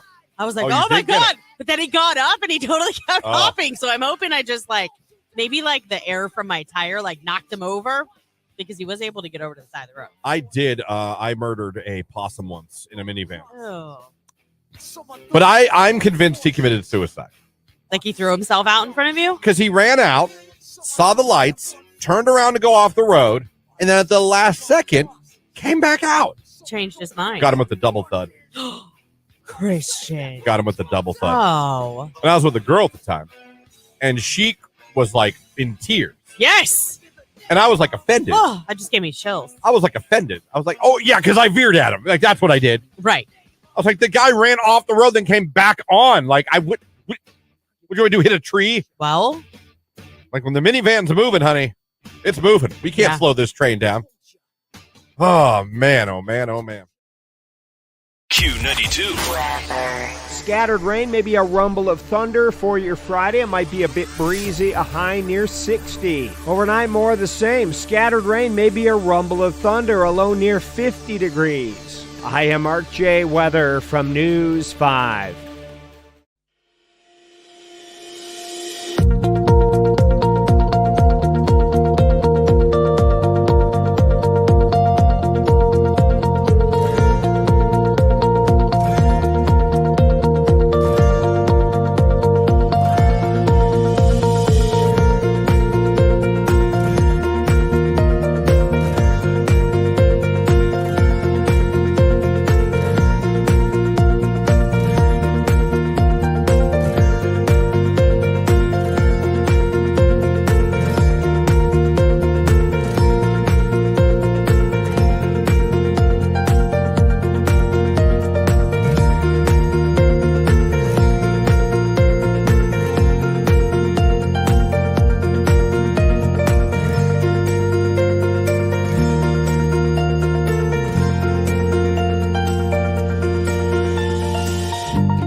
8:22 right here on today's hit music, Q92. Christian and Lauren here with you on the Q92 Morning Show. Thank you guys for having us on and listening on your radio, streaming online at Q92radio.com. And if you're watching on Facebook, YouTube, and Twitter, coming up here in a few minutes, we are going to be joined by Richard Karn. Yes, the actor that played Al Borland on Home Improvement, one of the classic sitcoms of the 90s. He's in town. We're going to talk to him about what he's been up to and why he's in town and where you can go see him. That's coming up here in the 8 o'clock hour.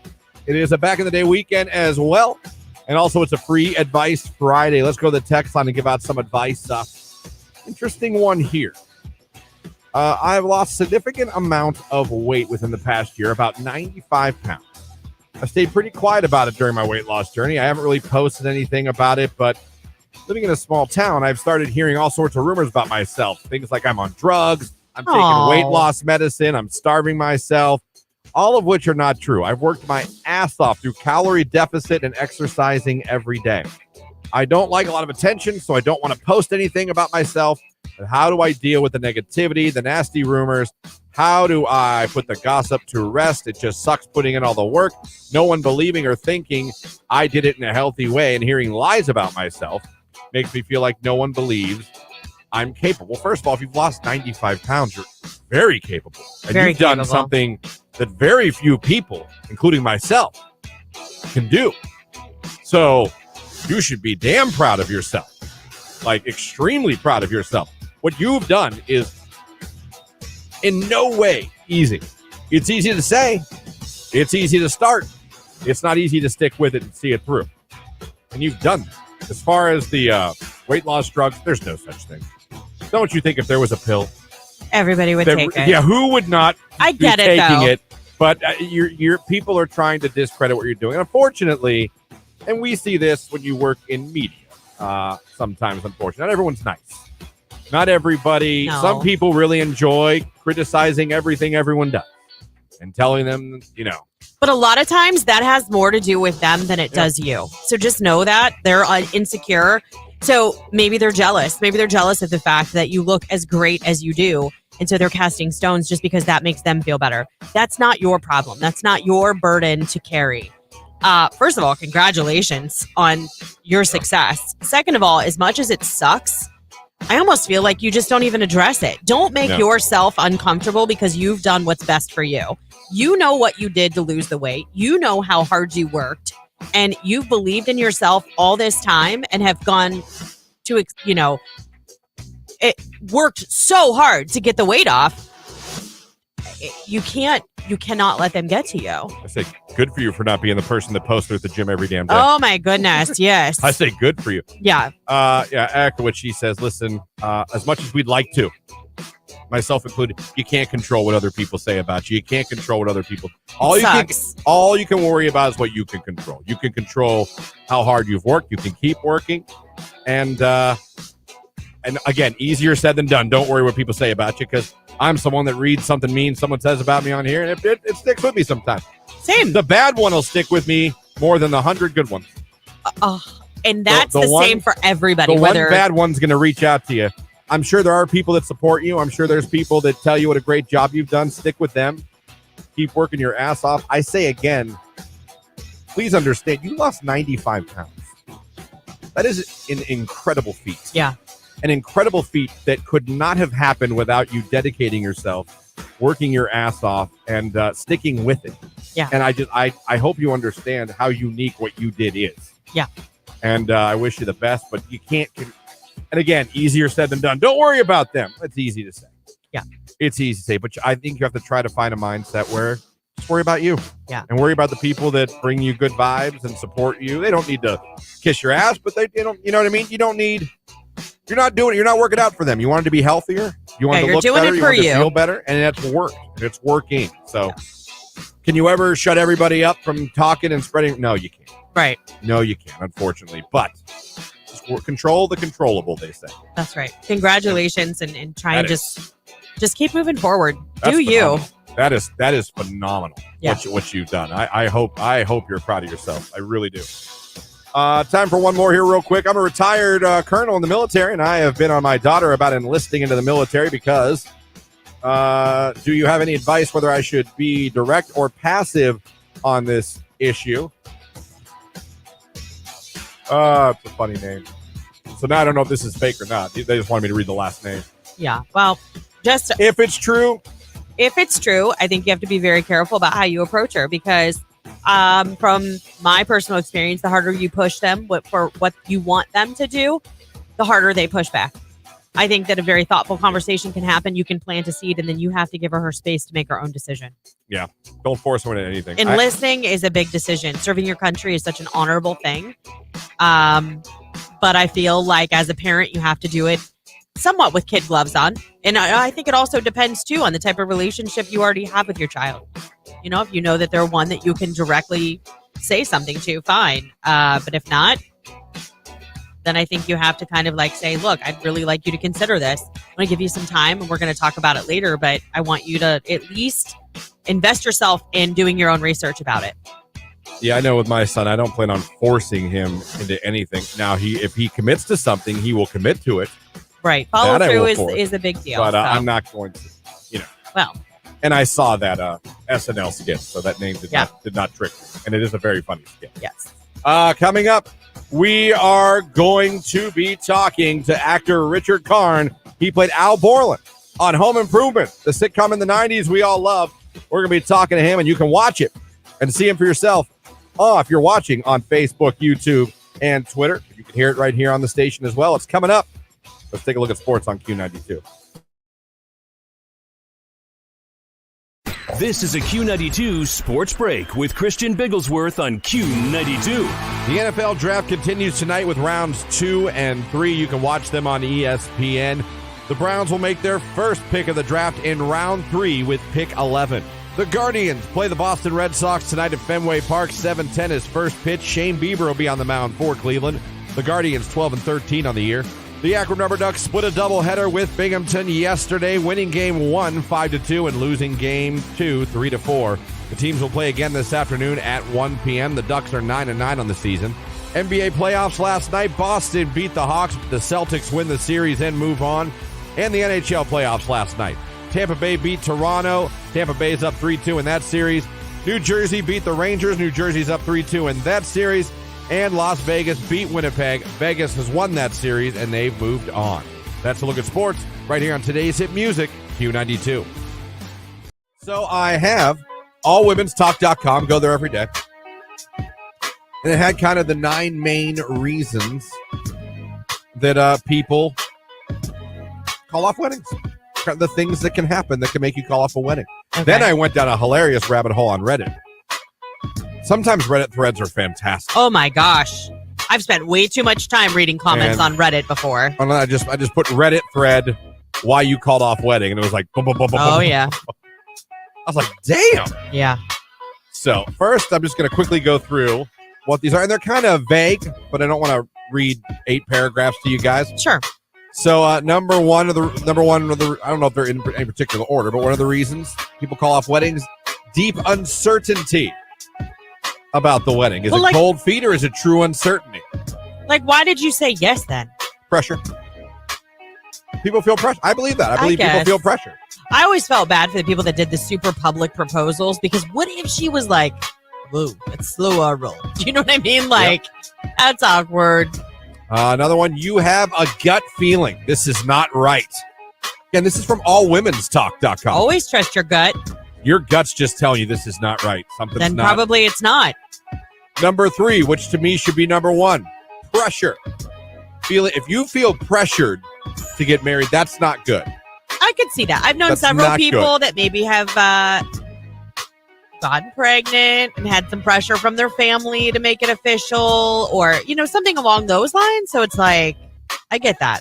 Because that doesn't mean that it's always right. I know somebody who had a child with their high school sweetheart and parents on both sides were like, you need to get married. Yeah.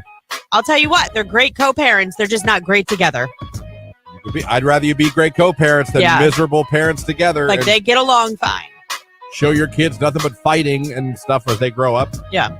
Unresolved issues in the relationship. Things that are going on between you guys you haven't fixed yet. You haven't gotten to a compromise, not an agreement. Yeah. And you're still going to get married anyway with those things still lying there. Sure. Number 5, This is fair cheating. Yeah. Cheating's probably a good reason to call off the marriage. That would be number one.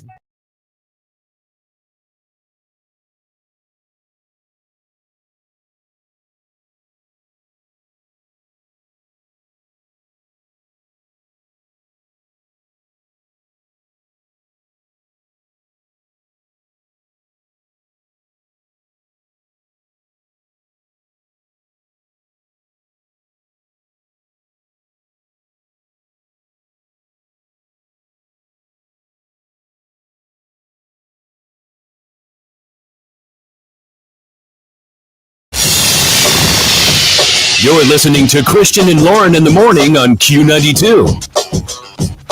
It is Christian and Lauren in the morning right here on today's hit music Q92 832. Good morning, everybody.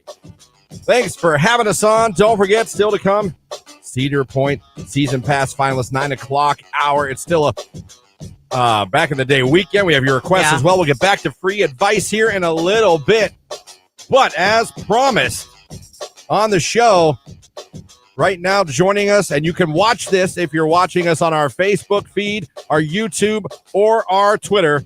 Pleasure to be joined by actor Richard Karn. Of course, you know him as Al Borland from Home Improvement, one of the biggest sitcoms ever from the 1990s. We all watched it. Huge. Huge. And he's joining us now. And Richard, I cannot thank you enough for taking some time to talk to us. Thanks so much for joining the show here for a few minutes. Well, you're going to have to thank Lauren. She's the one that reached out, said that found out I was going to be in the area. Yeah.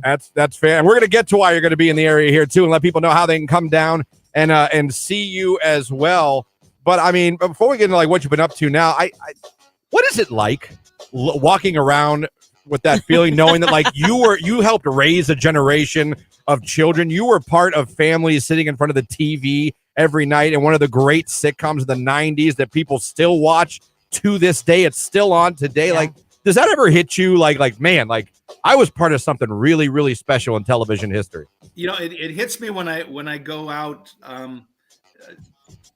into the world, not necessarily around my home or the places that I go usually, when I'm just hanging out, but when I go out of town or whatever, that's kind of when it happens. And, it was the 90s. So that's a long time ago.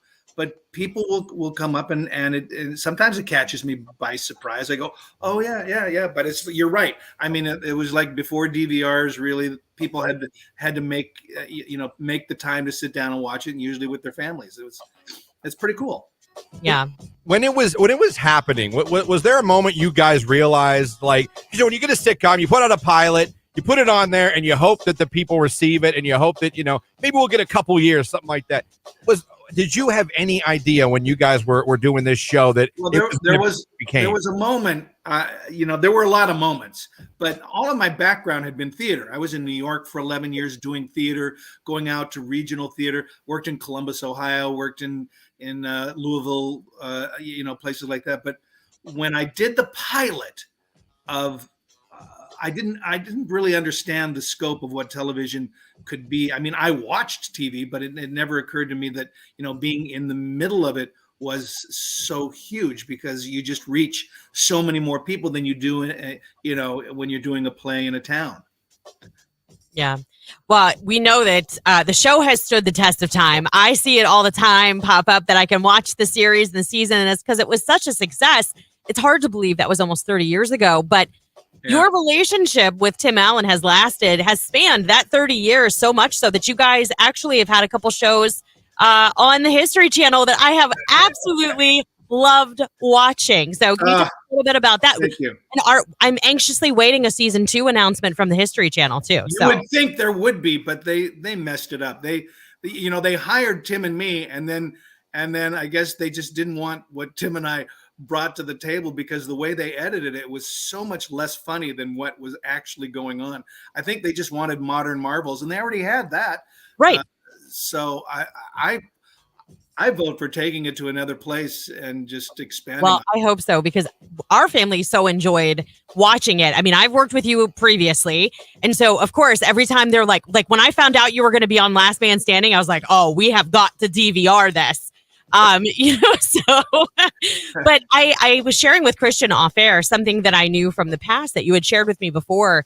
was that, and it's a little fun fact that I don't know if everybody knows, but that your wife actually played on Home Improvement 2 with you. Oh yeah, she was on like 6 or 7 or 8 times. She played one of Jill's sisters. Yeah. Yeah. So how was it working with your wife? It was, when she got the job, it was like euphoria. I was like, oh, this is so great. And then it dawned on me, it's like, oh no, what if it doesn't work? What if for whatever reason, what if it's not working right? And then she's going to feel bad. And then, that was a real fear, for a day or so until after the first rehearsal. And then it was like, okay, she's great. But they changed her role was supposed to be a stewardess on a private jet that went all over the world. And they changed it to a photographer. So now all of a sudden she had to work with cameras and look like she knew what she was doing. And that's a big change, in 4 days before you tape. So, but she did it. She was a trooper. Yeah.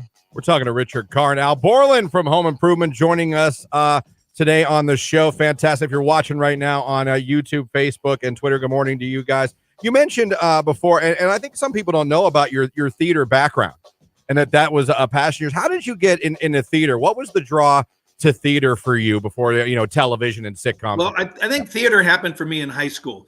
I think I did an audition on a dare with some friends, and then I did it, and it was so scary. And once you got up in front of those people and then they started laughing because I was doing a comedy, it just kind of fell into place. I felt very comfortable, even though there was that heightened sense of failure and scariness. It was like, okay, I can do this. This is something I can do. And I just kind of kept continuing that on into college, auditioned for the University of Washington's program for theater. And then as we graduated college, they had auditions for us in New York. That's why I went to New York. I didn't even think about TV and film. That's so interesting. You went there for theater, no thought of television at all. No, not really. I mean, I got there and there were soap operas that you could audition for. And then there was the big fear that if you got on a soap opera, which is a really great thing, but then you're like making a lot of money and you buy something and then you buy a condo or you buy some, and all of a sudden you can't leave that show because theater pays, $2 a day. And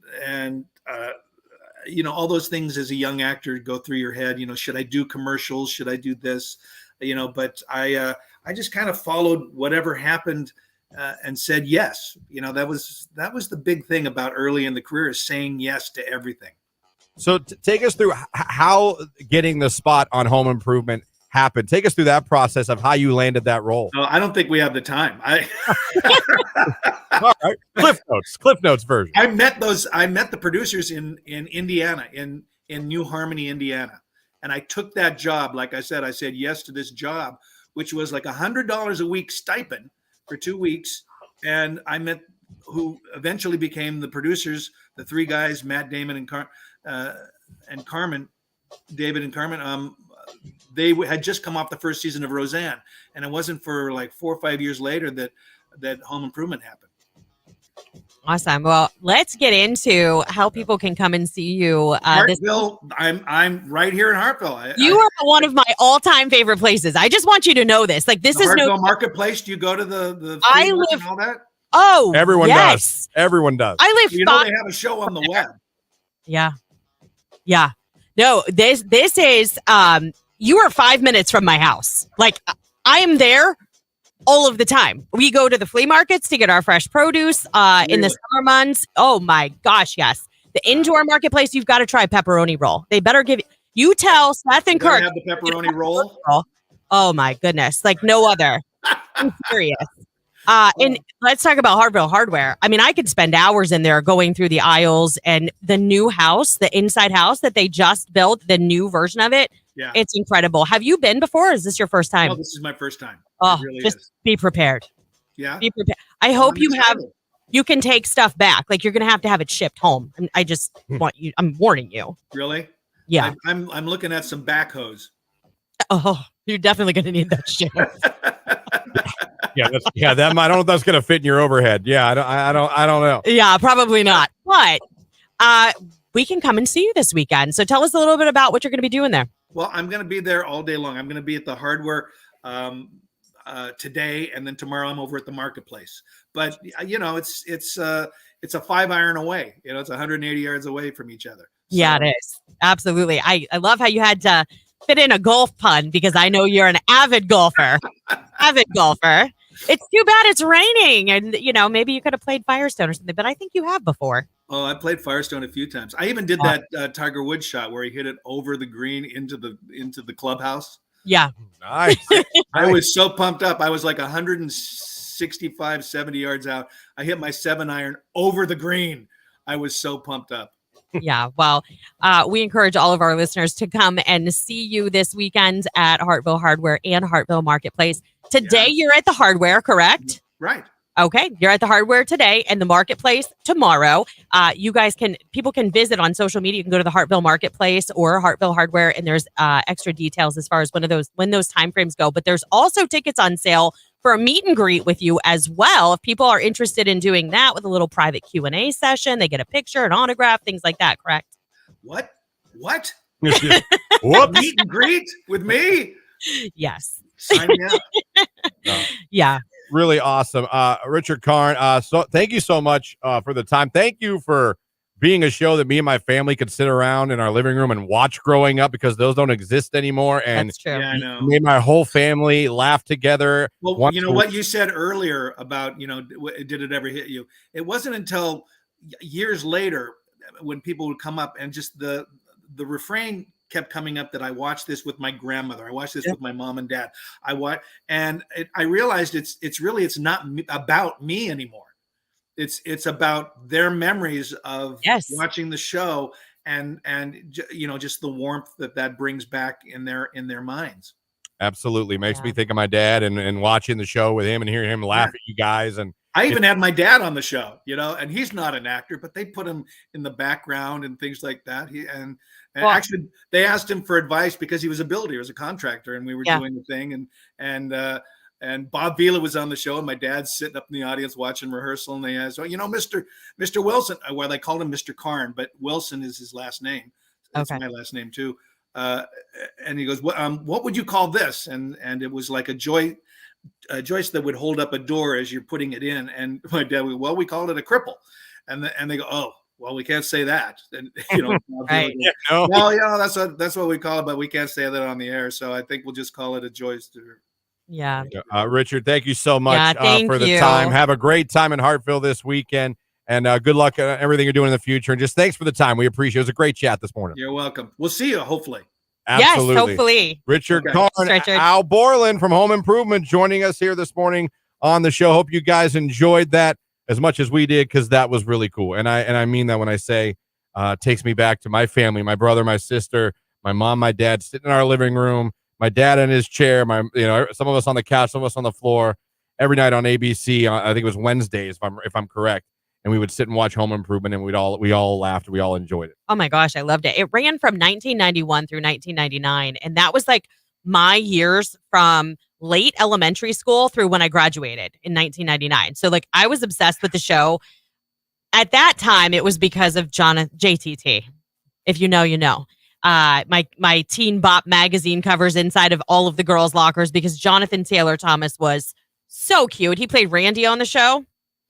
So, he was a hunk. He was a hunk. He was on Teen Bop. Yeah. But I will say it was a wholesome show. It was one of those shows where it kind of like introvert, it infiltrated, like it filtered in comedy at the same time as like facing some serious, things that all families face. So I will say, I know Richard is an amazing guy. He's so much fun. So go see him this weekend at Hartville Hardware and the Hartville Marketplace. I promise it'll be worth the trip. Right here in town. There you go. 846. Good get, Lauren. Oh, well thanks. done. Well done indeed. He's a nice guy. Next up, Carrot Top. Maybe. Oh my gosh, I would love to get Carrot Top. I would love. Now, I'm going to get someone from One Tree Hill on the show. If you do that, I'll buy you a Panera cookie. We should. Oh boy. We have a mutual love. All my dreams of the Panera chocolate chipper. Come on, man. Chocolate chip and their grilled cheese. Oh, phenomenal. Yeah. It's Christian and Lauren in the morning here on Q92.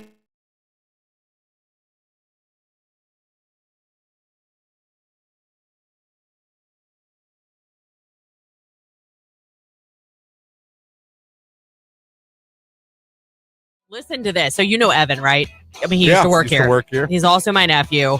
There is this place on the way between like North Canton area and Hartville where there's like a sharp bend, okay? So these people have a mailbox and it's kind of like right on the bend. So he took the curve too fast and he hit that mailbox, right? Jacked his car up. Those people, the neighbors came out and they're like, yeah, their mailbox has been hit so many times. They decided to go ahead and fill that post with concrete. I mean, it was solid as solid could be. I mean, they're like, it had to have been hit at least 20 times. And they were finally like, enough. This is enough. They're like, you will not wreck your car. Exactly. Christian was big pimping in his Ford Escort. Yeah, it was called a Ford Lynx, but it was literally the exact same. I'm looking at the picture. It really is. Like, I don't know what the Lynx was or what, because it didn't say Escort on the car. It said Lynx. See, mine was an Escort, the one that I totaled. And it was like, remember those ones that were like aqua green? Who doesn't? Yeah. The biggest mistake on the text line, biggest mistake I ever made as a teenage driver was letting my now wife in the car back then. Yeah, fair enough. Fair enough. What was your biggest teenage driving mistake? When you got your license, somewhere between 16 and 20, you were a teenager. Right. What was your big, and it was your fault. I don't mean, I got sideswiped by an a-hole I mean, you made the mistake. It was your fault. It was my fault I hit that mailbox. No one else's fault. I mean, I got it. I pulled that thing right out of the ground. Right out of the ground. I'll never forget. I was with a friend when we were in high school, and she had her license before me, and we were pulling in somewhere, and she hit somebody's car pulling into the parking spot. Now, when I say hit it, there was there was a scrape, but wasn't horrible, but she did do damage. She backed right back out of that parking spot and left. I was like, what are you doing? I thought for sure there was going to be a warrant, cops, sirens. Like, we were done. Is it? We're Thelma and Louise now. We have to drive off a mountain. Psychologist hat that I don't really have or own.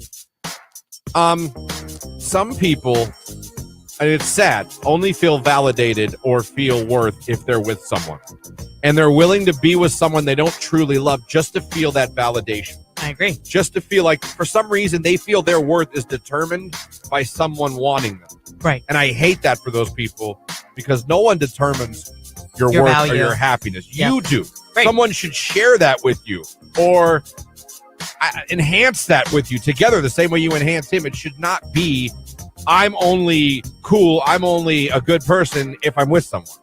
Yeah, like they have to be in a relationship because they have to have that reinforcement, because they lack so much self-esteem. Too many people that are like that. They feel like they need to be with someone to feel validated or to feel worth or to feel like they mean something. And it's not true, because that's how you end up unhappy your whole life.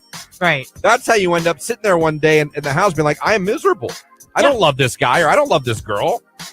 And I hate whatever makes people feel like that. I really do. I wish they could zoom out and see, like, you don't need him or her to make you feel good about or be worth something. No, I agree with that. It's very sad when people feel that way about themselves. Don't know what makes people feel that way. I don't know. Because I see it. I think it's a lot. I think it's history. I think maybe it's childhood, upbringing, maybe a terrible previous relationship where there was some maybe emotional abuse going on. Who knows? Yeah. But yeah, no, it's very sad when people feel like I see it. They they can't have be to be single. they have to be with somebody in order to be important or feel like I don't know. They can't be single, or they feel like, oh no, I gotta have someone. And they'll date anyone just to have that. Yeah. Q92. Scattered rain, maybe a rumble of thunder for your Friday. It might be a bit breezy, a high near 60. Overnight, more of the same. Scattered rain, maybe a rumble of thunder, a low near 50 degrees. I am Mark J. Weather from News 5.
How great is that?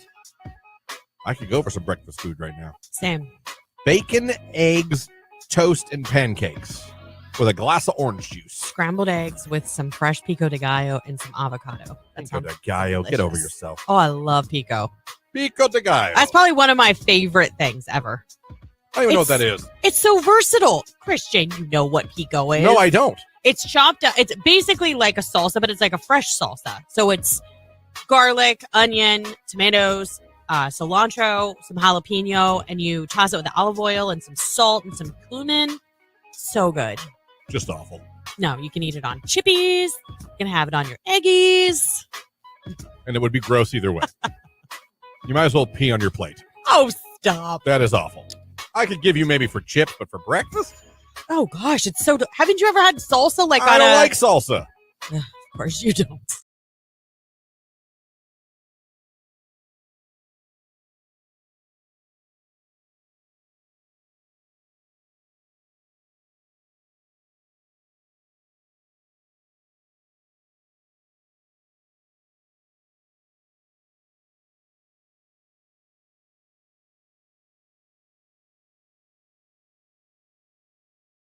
Animals Heat Waves right here on today's Hit Music Q92. It is 8:54. Coming up at the 9 o'clock hour, we got a couple things for you. Another opportunity to become a finalist for our Cedar Point Season Pass giveaway. We're giving away three of them. You can become a finalist in the 9 o'clock hour on the radio. And if you're watching on any of our streams, Facebook, YouTube, or Twitter, go ahead and like the stream and make a comment, say hello or good morning. And we're going to pick one of you to become a finalist as well. We'll be talking to the Hall of Fame Village coming up around 9:15, 9:20. Yeah, John's going to join us and tell us what's going on over there. And they've got some exciting events that they've just put on the calendar. Absolutely. So we'll go through that. So we'll always be updating you with the Hall of Fame Village. That's a new staple on the show every Friday, what they're up to. But while we got a couple minutes, I'm just in shock. If you've He's actually a little bit like stewing about it because been watching the show or listening to the show for the past few weeks, maybe the past month. There is a Northeast Ohio lottery trend going on right now that is insane. Yeah. Insane. Somebody won like $1 million or $2 million somewhere, like in Berea or somewhere. Someone up near Cleveland, won the Mega Millions or something? I think so. We talked about another person recently on a scratch-off. That was yesterday. It was a $50 scratch-off. And they got, $25,000 a month? So they got some ungodly amount of money. Yeah. So I'm on Facebook, scrolling like I do, and I see this article on WKBN TV 27's Facebook. That's out of Youngstown, in case you didn't know. Didn't know. Listen to this poop. He's like beside himself. A man from Alliance has claimed a top prize worth $2.5 million from a $10 Ohio lottery scratch-off game. Yep. What? What?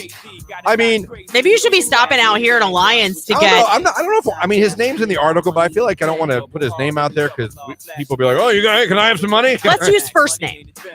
Stephen. All right, that's a common name. Of Alliance won the prize. My God.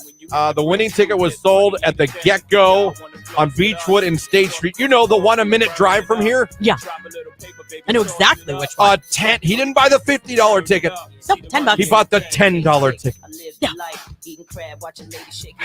The prize will pay an annuity of $250K a year for 10 years before taxes. The man will take home approximately $180K a year after state and federal taxes. He beat the odds. Want to know what his odds were of winning? I'm going to tell you anyway. Whether I want to know or not. Doesn't matter. It was facetious, the question. Okay. Look at you with your words today. Facetious. Google it. Yeah. 1 in 2.5 million was his odds.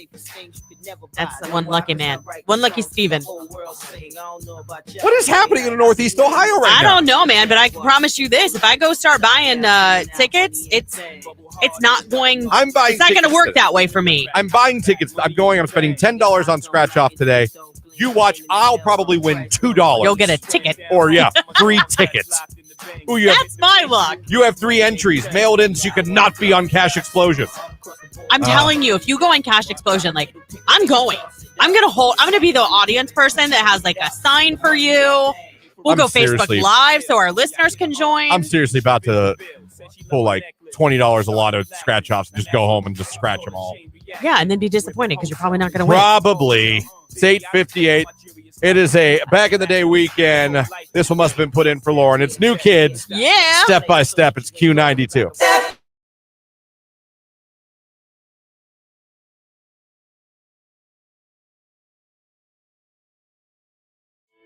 I get to play the fun game with Lauren again.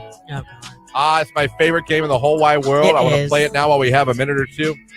It's a question I asked Lauren about a musical artist.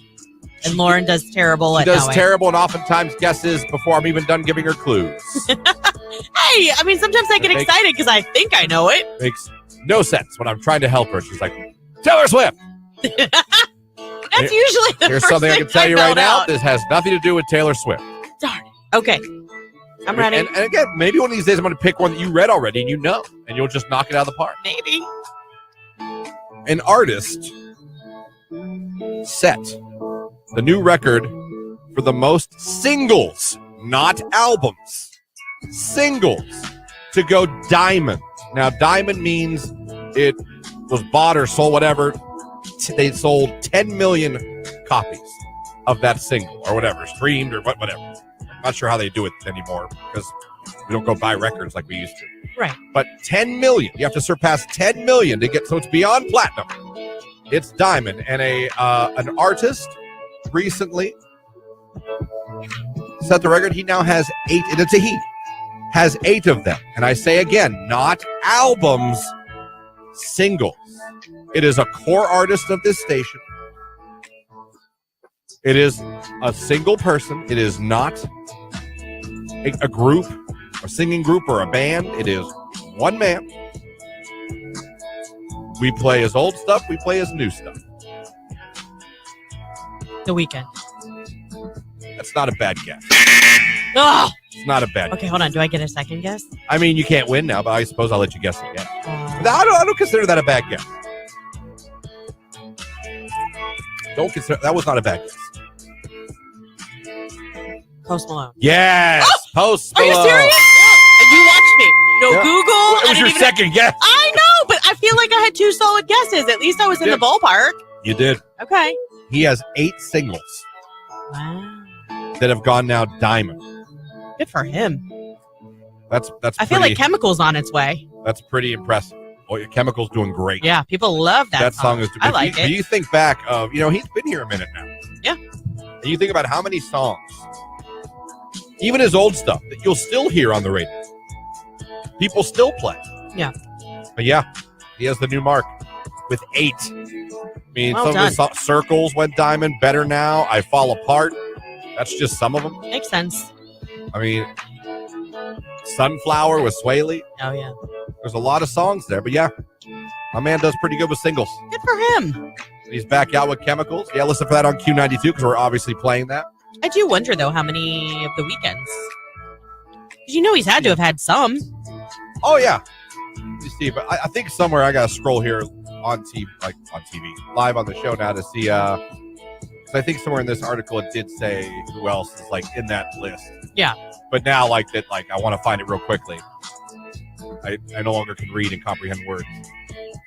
Let me see. The previous owner of the record was Bruno Mars with 6. I believe that. That's the only other name I see on it. Okay. So Bruno Mars had 6. The very first person to get the award for Diamond was Elton John Oh. for Something About the Way You Look Tonight and Candle in the Wind. I wonder where Prince falls. You think Prince would have a few, too? In February of this year, Halsey got one for Without Me. Okay. So Halsey's done it once. There you go. I'm real proud of myself. I'm sorry. I'm not disappointed in my performance at all. Why would you be? Why would you be?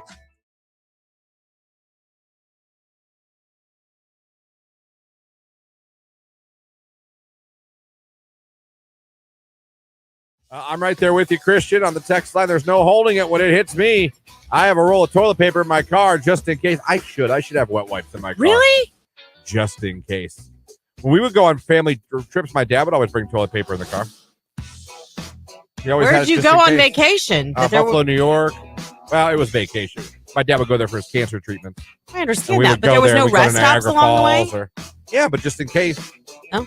Sometimes it's like next rest stop, 35 miles. You apparently have the strongest ass in the world. I don't know. Maybe it's because my parents made me hold it. I don't know. I guess. Not everyone could be like, 2 hours, that's fine. I'll just sit here. I knew people that would take a potty chair with them. Like, I've never pooped in the woods. No, I haven't either. Say I've never done this. I don't even know that I could. I think my body would actually stop it from happening because it'd be like, this is not right. Well, I gotta go. I gotta go. That's why I have no problem pooping in public. But like in public restrooms. Yeah. Not afraid of that. It's called a nest, people. Make the nest. You're good to go. So you don't want to touch the seat. I will tell you that. Take that. Sometimes they have those things you set on top of them. Yeah. If not, take that toilet paper. That disintegrate the minute that moisture hits them. So if there's anything left on the seat from the previous person, it become a mama bird, make a nest, sit on the nest. You're good to go.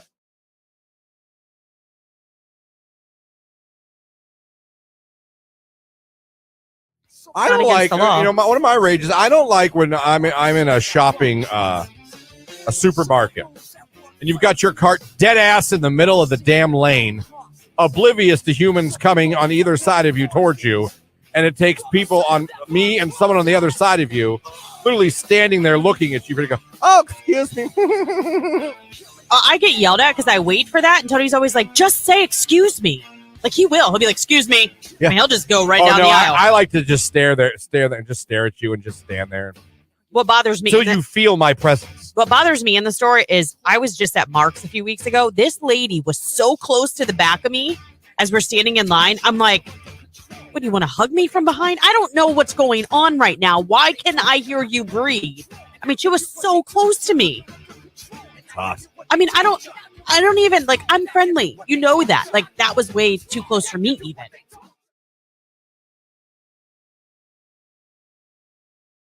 Then we begin the 6 straight cloudy days. And I hate days with no sunshine. And no sunshine. Yeah, Thursday, 62 is all you get. Friday, rain. Saturday, rain. Sunday, rain. Monday, rain. Tuesday, rain. Wednesday, rain. The hottest temperature in those days? 65. Saturday, 63. No. The I had coldest, 65 on mine. Monday, 48. Now, I will say, starting not this weekend, next weekend, we're back to the 70, 69, 70, 72. Thank God. But I listen, I can even take the cold if you give me sunshine. Yeah. But looking at 6 straight days of cloudy, I'm like, oh, God. Oh, my chakra is going to be off. Oh, I hate when Christian's chakra is off. Everybody pays. My chakra and something's in retrograde. So, oh my God. I'll get you some stones. It'll be fine. I think Pluto's in retrograde, so I know I'm going to be in trouble too. I don't know. But good morning, everybody. How are you? Hopefully you're having really busted out your chakra. Chakras. You know where I learned about that? Robin Big on MTV. Really? They did a whole episode about chakras. Did they really? Yeah. Yeah. They hung this like wallpaper. Yeah. It was supposed to help their inner chi. Yeah. It was a funny episode. There you go. Shout out to Robin Big. Great show. Shame that it ended early. But what an amazing, hilarious show it was. Yeah, it was. That still can't be streamed anywhere for free. No, I know. We did that deep dive. Yeah, someone texted. It was like, it's on this. We looked it up. We're like, no, it's not. Not unless you buy it.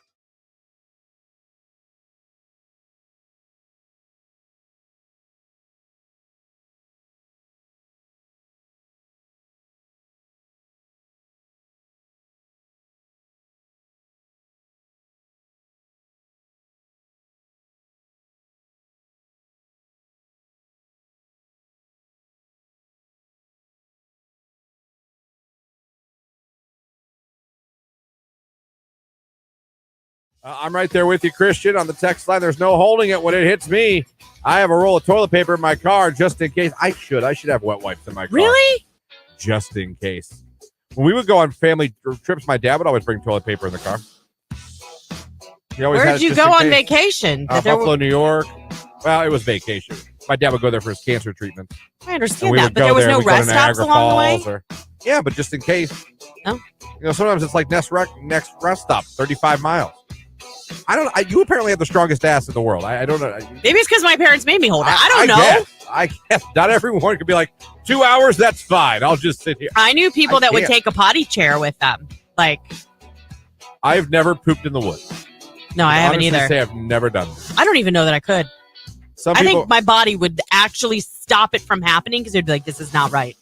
Well, I gotta go. I gotta go. That's why I have no problem pooping in public. But like in public restrooms. Yeah. Not afraid of that. It's called a nest, people. Make the nest. You're good to go. So you don't want to touch the seat. I will tell you that. Take that. Sometimes they have those things you set on top of them. Yeah. If not, take that toilet paper. That disintegrate the minute that moisture hits them. So if there's anything left on the seat from the previous person, it become a mama bird, make a nest, sit on the nest. You're good to go.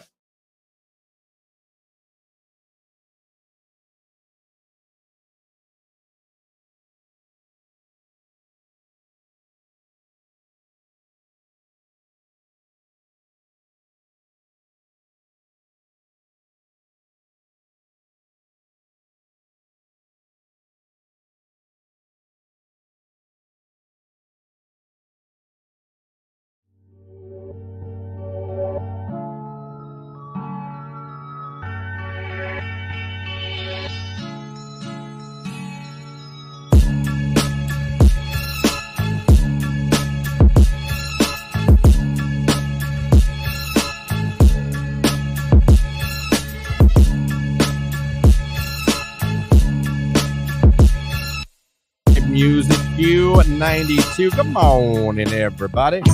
9 o'clock hour is here on your Friday. Thank you for having us on this morning on your radio, streaming us online at Q92radio.com. And thank you for watching on Q92's Facebook, YouTube, or Twitter pages where we're live every day of the morning show from 7 to 10. Appreciate any way you're checking us out this morning. Thank you very much.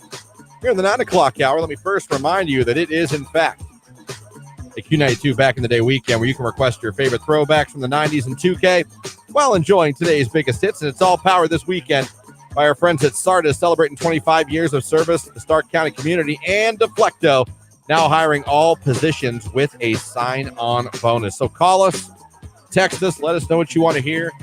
We'll get them on for you all weekend long, might I add. And this hour, we are getting another finalist for those Cedar Point season passes we're giving away. This radio station is giving away 3 season passes. 3 pair of season passes. This year for Cedar Point. That means 3 of you will be able to take a friend every day if you want to Cedar Point.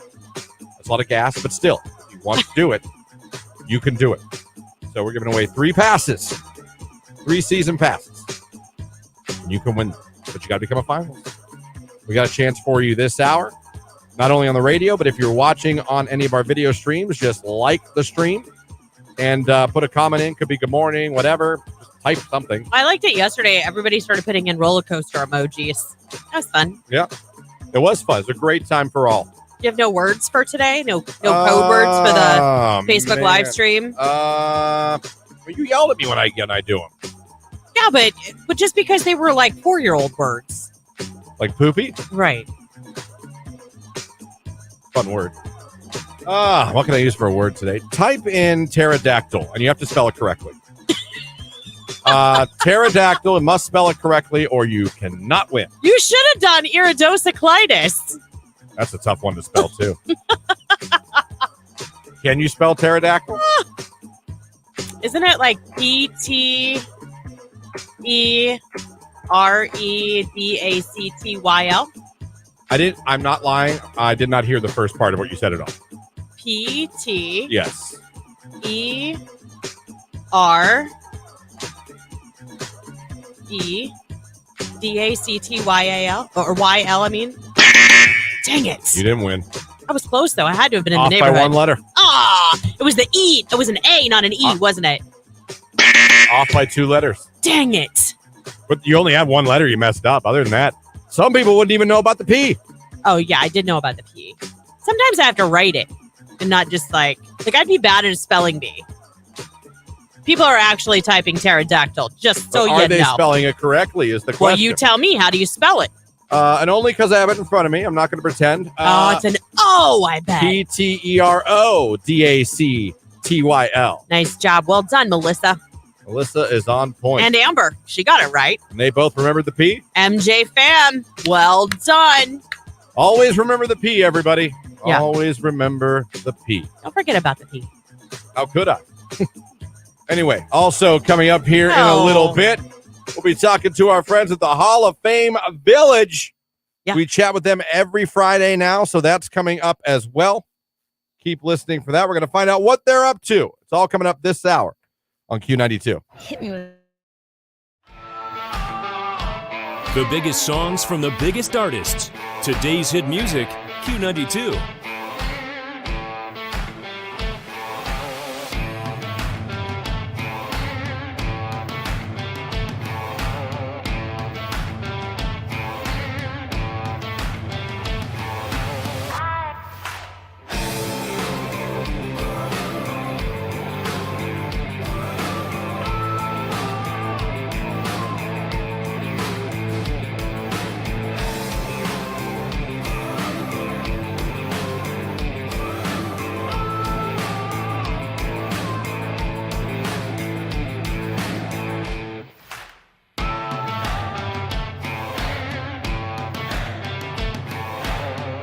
We are Q92.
This guy sent a woman a music video of a love song. I know the song. It's by a band called Adelita's Way. The song is called Alive. Very good song. Oh. If you're into like rock ballads. Okay.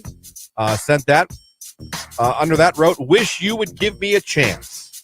Aww. Followed by pay you. What? Followed by buy you something. No response, by the way, to the song or the give me a chance. Good. Or the pay you or the buy you something. Here's a Tinder one.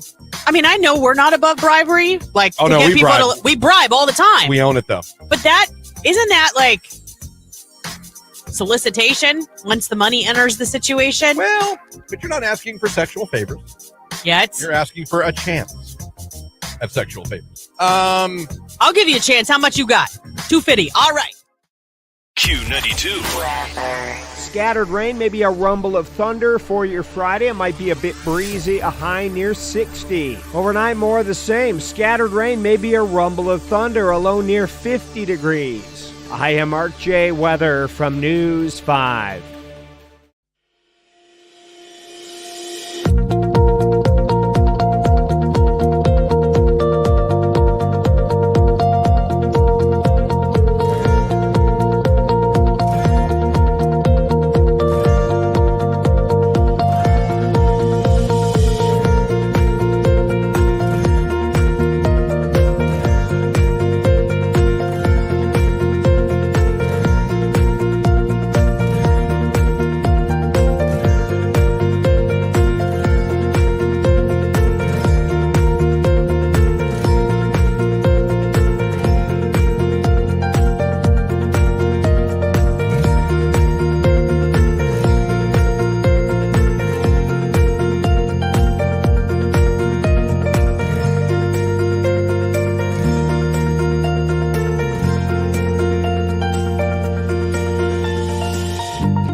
Tell Jordan, this is how we do it right here on today's hit music. It is Q92, 921. Still to come this hour.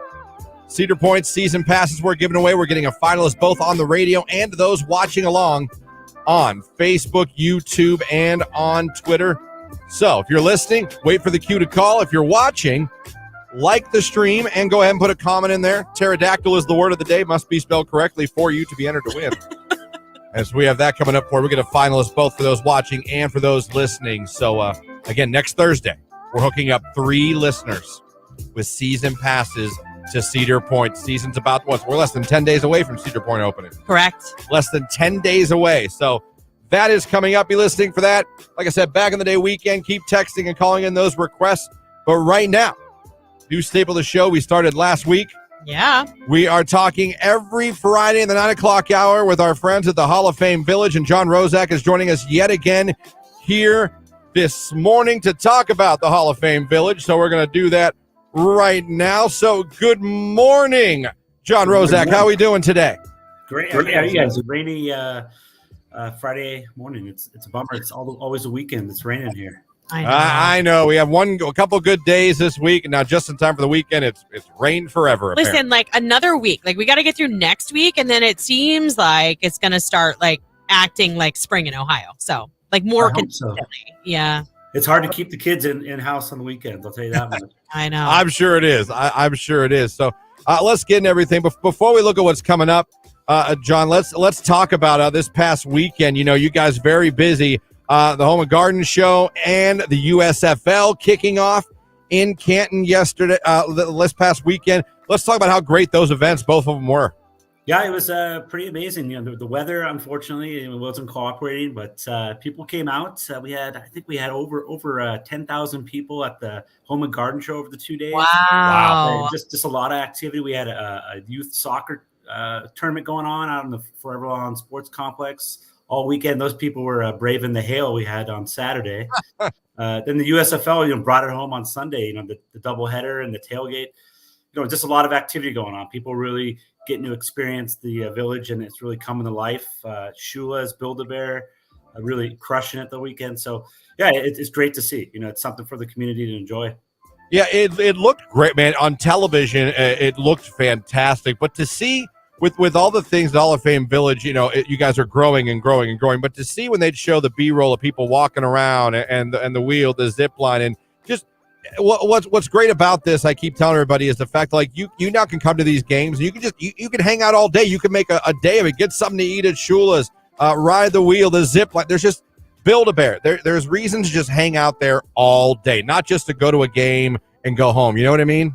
Right. I was just talking to Shula's because we're prepping for the Derby Day event next weekend. That's a big one for us. It'll be an awesome event, all-inclusive event on next Saturday, the 6th. Kentucky Derby. Who doesn't like that, right? And a few mint juleps. I love it. Their reservations are off the chart. Kevin Hart. It's packed for Kevin Hart coming up. That's on the 3 weeks away. That's crazy. It's crazy. I don't know what time when. Announced it. I know. But yeah, Kevin Hart. It's selling well. There's gonna be a lot of people there. It's great to see an act like that come to town. We have some premium press box all-inclusive seating we just released this week. So. It's gearing up for a great summer, a great spring. We're adding events. Tonight, there's a wine tasting event, Vino at the Village. That's, got a nice crowd coming to it. So we're just trying to add, we're listening to the community, what they want to have out here. And we're just trying to give something for everyone. Yeah, it's been amazing. And we've talked about this on the show before. You think about Kevin Hart coming here. And in the past year, John, you guys have brought in two of the biggest comedians in the entire world. They came to Canton, Ohio with Dave Chappelle last year, and now Kevin Hart this year. It's just amazing the star power you're bringing and have brought already to Canton, Ohio. We love going up to Cleveland. We love going to Pittsburgh and things like that. But when you can go right here in your backyard, here in Canton and see some of the biggest acts from the world, it's just a testament to what you guys are doing at the Hall of Fame Village. Right. Spend the hour that you're going to drive to Cleveland at Shula's, right? And there you go. Brew Kettle's coming on quick. They're coming soon. Next few weeks. And Top Golf Swing Suites. It's something that's awesome. Just something for everyone. Yeah, I'm really looking forward to that and Brew Kettle going in over there because there's one thing that we enjoy as a family is golfing. Actually, my daughter is not big into like playing board games and all that kind of stuff. So like when we're like, you want to go to Top Golf? She's always like, yeah, I'll go to Top Golf. Like it's the one thing that my two teenage kids enjoy doing with us. So I'm excited that we're not going to have to drive all the way up to Fairlawn. We've got an opportunity right here in our own backyard. And, speaking of teenagers and all of the things that you guys are bringing to the Hall of Fame Village, last weekend I learned that you guys are hosting a Smash tournament and 3 of my nephews are going over to compete in that Smash tournament. So there really is something for everyone, the younger kids, adults, and then also you guys covered it with, your teenagers and your early 20-somethings. It's exciting because this is something, living here, this is something we've been looking forward to for a long time. And it is totally here in a big way. And it's like every day, it seems like there's something new and more to go check out. So, and there's still construction going on over there. Right. A lot of digging for the water park, but a lot of events, Hall of Fame, HOFvillage.com. It's got a ton of events coming up May, June. We're lining up for the summer. Yeah, I will say too, your team does an awesome job on social media. So if you guys are listening right now and want to be able to keep up with everything that's going on over at the Hall of Fame Village, I encourage you to go follow them at HOF Village on Facebook, at HOF Village on Instagram. That's where I follow you guys, and you can always go and check out that website at HOFvillage.com. So anyhow, but yeah, no, lots of good stuff happening. I'll be making plans for being over there. Christian, I know you enjoy it every chance we get to go over. Absolutely. And see everything. I'll definitely be going to check out some USFL football. I enjoyed a great time, and the stadium looked amazing. We'll actually be set up at a USFL game, so Yes, listeners will have to be listening for when that opportunity is going to be to come see all of us. So, and by then, like John, everybody's going to get to know you so well. They can come and say hi to you too. You can come see us at our booth. But hopefully that's a good thing. It is a good thing. So we started something. The Hall of Fame was our guinea pig earlier this week. He had to give us, it was on a Your Call Wednesday, because the Hall of Fame comes on with us on Wednesdays. He had to give us what he wanted to hear after his interview. So we're heading into, this is a back in the day weekend for us. So John, I have to ask you, what do you want to hear from the 90s or 2000s? 90s or two. Wow. There's so many opportunities here. 90s. I guess Tears for Fears. They had a song in the 90s. I'm an 80s guy, but I think they could release something in the 90s there.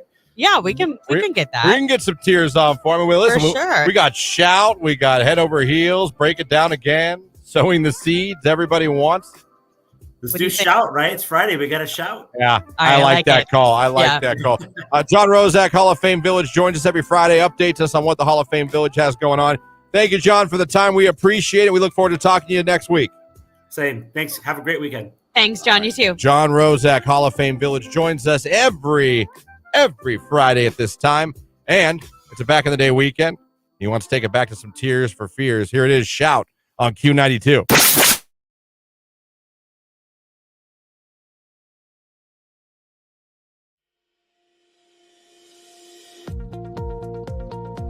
Hey, it's Nicolina, your midday diva, and you need to join us every Thursday at 11 a.m. for Downtown with the Diva. And Start Flavor. So we'll give you weekend plans. And an amazing local giveaway just for you.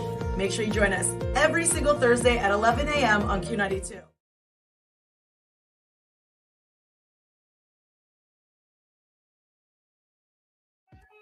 Are you looking to make some easy money? How? Do you like motorcycles? I do not. If you go on a motorcycle run with me tomorrow, I will give you $100. Why? I don't want to ride by myself. Sorry, but no thank you. Here's the best part. Okay. This run is for two little kids that were born handicapped. I'll bet you feel sorry now. Dummy. Yeah. Major dummy. That deserves it. Hit the button again. Dummy. Yeah. Joke's on you. Seriously? Okay, so it was probably like a poker run. But see, he didn't, if he... Well, shouldn't the conversation have been like, hey, I have a poker run tomorrow. It's benefiting 2 disabled children. I don't want to do it alone. Would you come? That conversation may have ended differently. I just don't think you ask a girl you've never hung out with if she would like to go on a motorcycle ride with you. And not even tell her that, like, it's a charitable, like... Well, joke's on you. It was for charity. If that's even true. I mean, that is funny. He was going to pay her $100. Why don't you give that $100 to that charity that you're riding for and just don't go? Just donate. Boom. Bangarang. Lauren. Thank you. Love it. Thank you. Love that.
reminds me. That was always a post I always loved seeing on social media back in the day. Like, need some ink therapy. Yeah. Remember that? Remember when Duckface was huge? Oh, yeah, like years ago. Like that? It was everything. Yeah. It was the bee's knees. Yeah. It was the creme de la creme of selfies. It was. If you were a hot girl. Oh, you did the duck face. You did Duckface. And we all got sick of it at the same time. Never did the duck face. No. No. Never? Never. I don't do a lot of selfies. My all-time, if Rage Room was around when this was happening, I would have did it every week. Yeah, I hate getting my picture taken. The girl, so do I. It reminds me what I look like.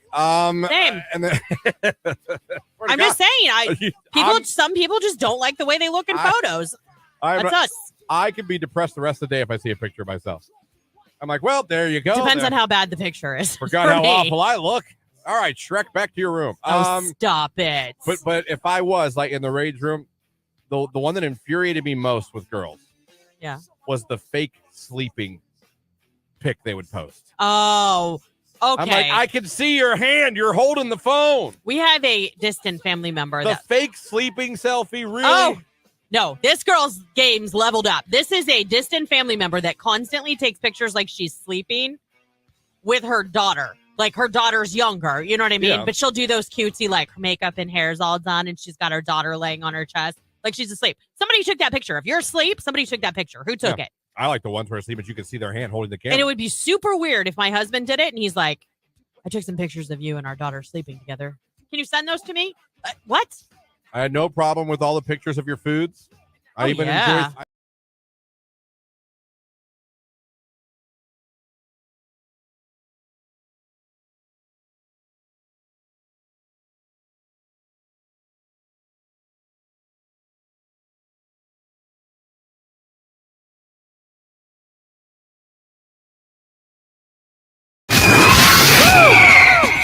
Who is this? Call now to win season passes to Cedar Point. That's your cue to call. We need caller 10 right now, 330-450-9292. If you're caller 10, you'll officially be a finalist and be in the running for a chance to be one of 3 winners of this radio station that are going to win season passes to Cedar Point. Caller 10, you'll be our latest finalist. Good luck. It's AC/DC. You shook me all night long on Q.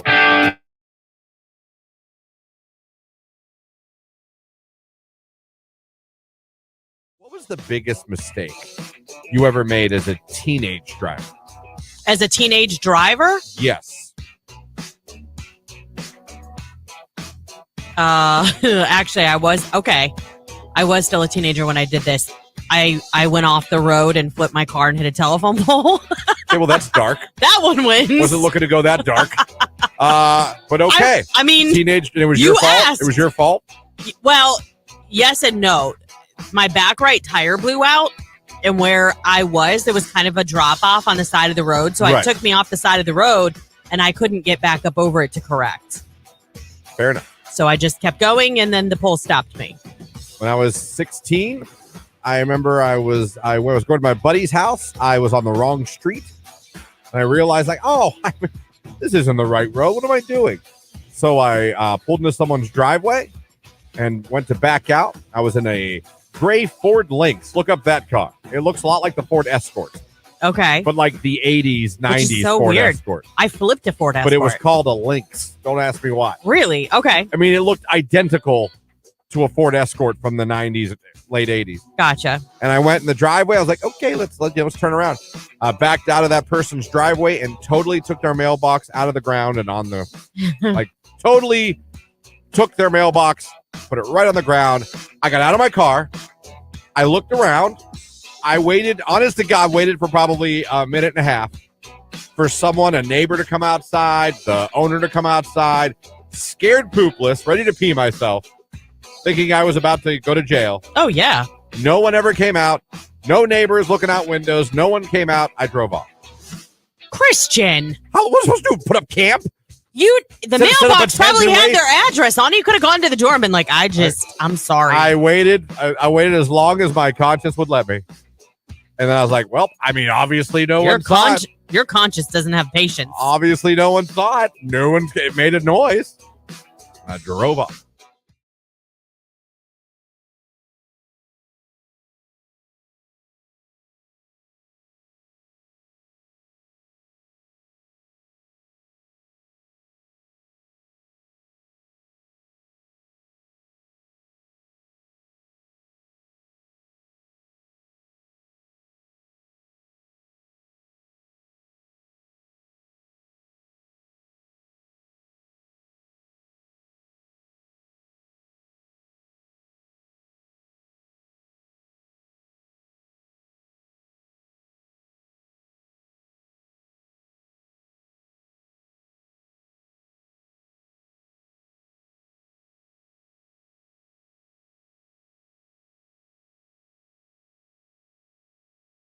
Oh, this one's great.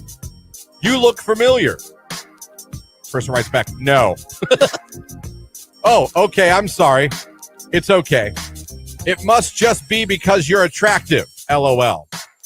I look familiar because I'm attractive? Question mark. I'm blaming it on that. I'm sorry I wasted your time. Oh, he low key went into the mean because he kind of got rejected. 2 days later, this is fantastic. You look familiar. She wrote back, you already tried that. Idiot. Dummy. Yeah. Yeah. Dummy. Yeah. Yeah. Yeah, he literally tried the exact same approach. I mean, come on. He just waited a couple days. Yeah. And that was really it. That was really it.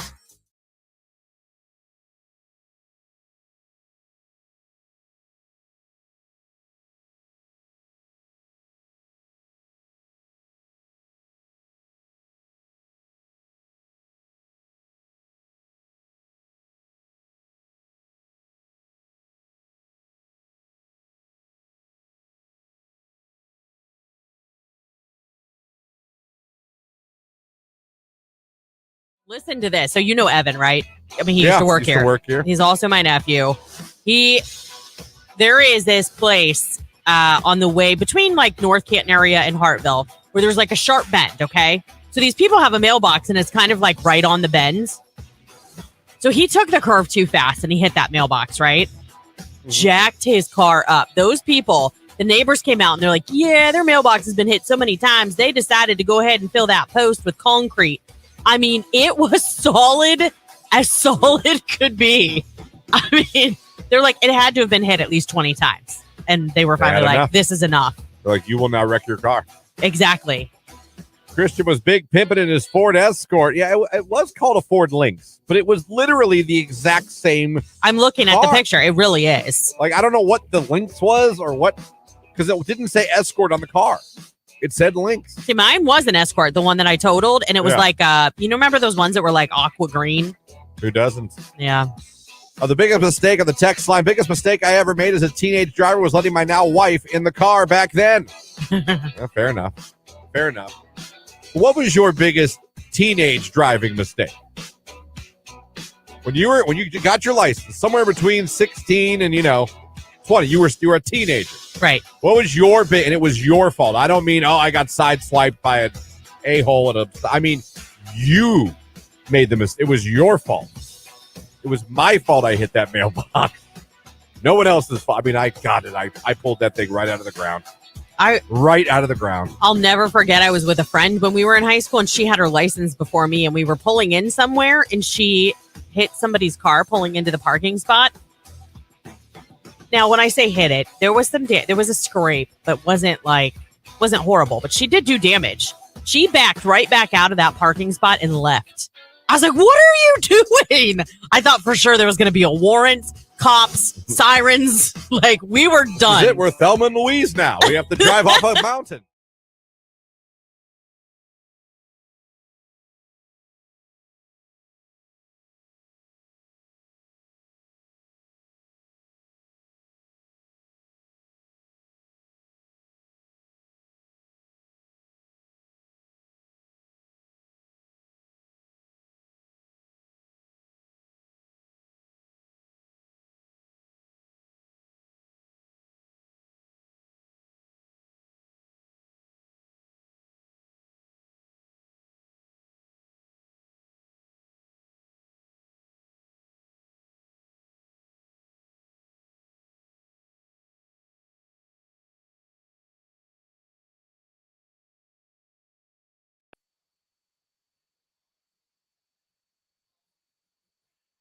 Q92, hello, who is this? Hi, this is Jeff from Canton. Hey, Jeff, you're calling from Canton, so I can't ask you that question.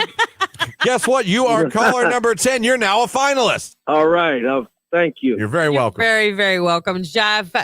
You are now in the running to win a pair of Cedar Point season passes where you can spend all summer enjoying unlimited visits to America's favorite amusement park. I just need you to do one thing and tell everybody your favorite radio station that just made you a finalist. Q92.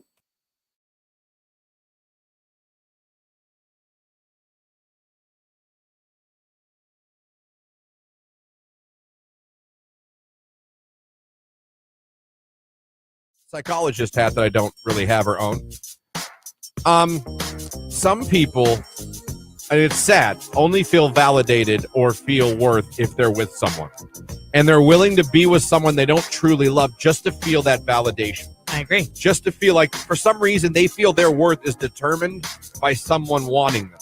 Right. And I hate that for those people because no one determines your worth value. or your happiness. Yeah. You do. Right. Someone should share that with you or enhance that with you together the same way you enhance him. It should not be, I'm only cool, I'm only a good person if I'm with someone.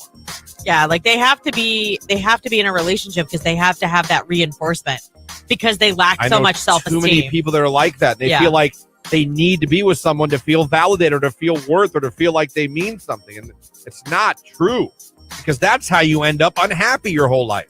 Right. That's how you end up sitting there one day in the house being like, I am miserable. I don't love this guy or I don't love this girl. And I hate whatever makes people feel like that. I really do. I wish they could zoom out and see, like, you don't need him or her to make you feel good about or be worth something. No, I agree with that. It's very sad when people feel that way about themselves. I don't know what makes people feel that way. I don't know. Because I see it. I think it's a lot. I think it's history. I think maybe it's childhood, upbringing, maybe a terrible previous relationship where there was some maybe emotional abuse going on.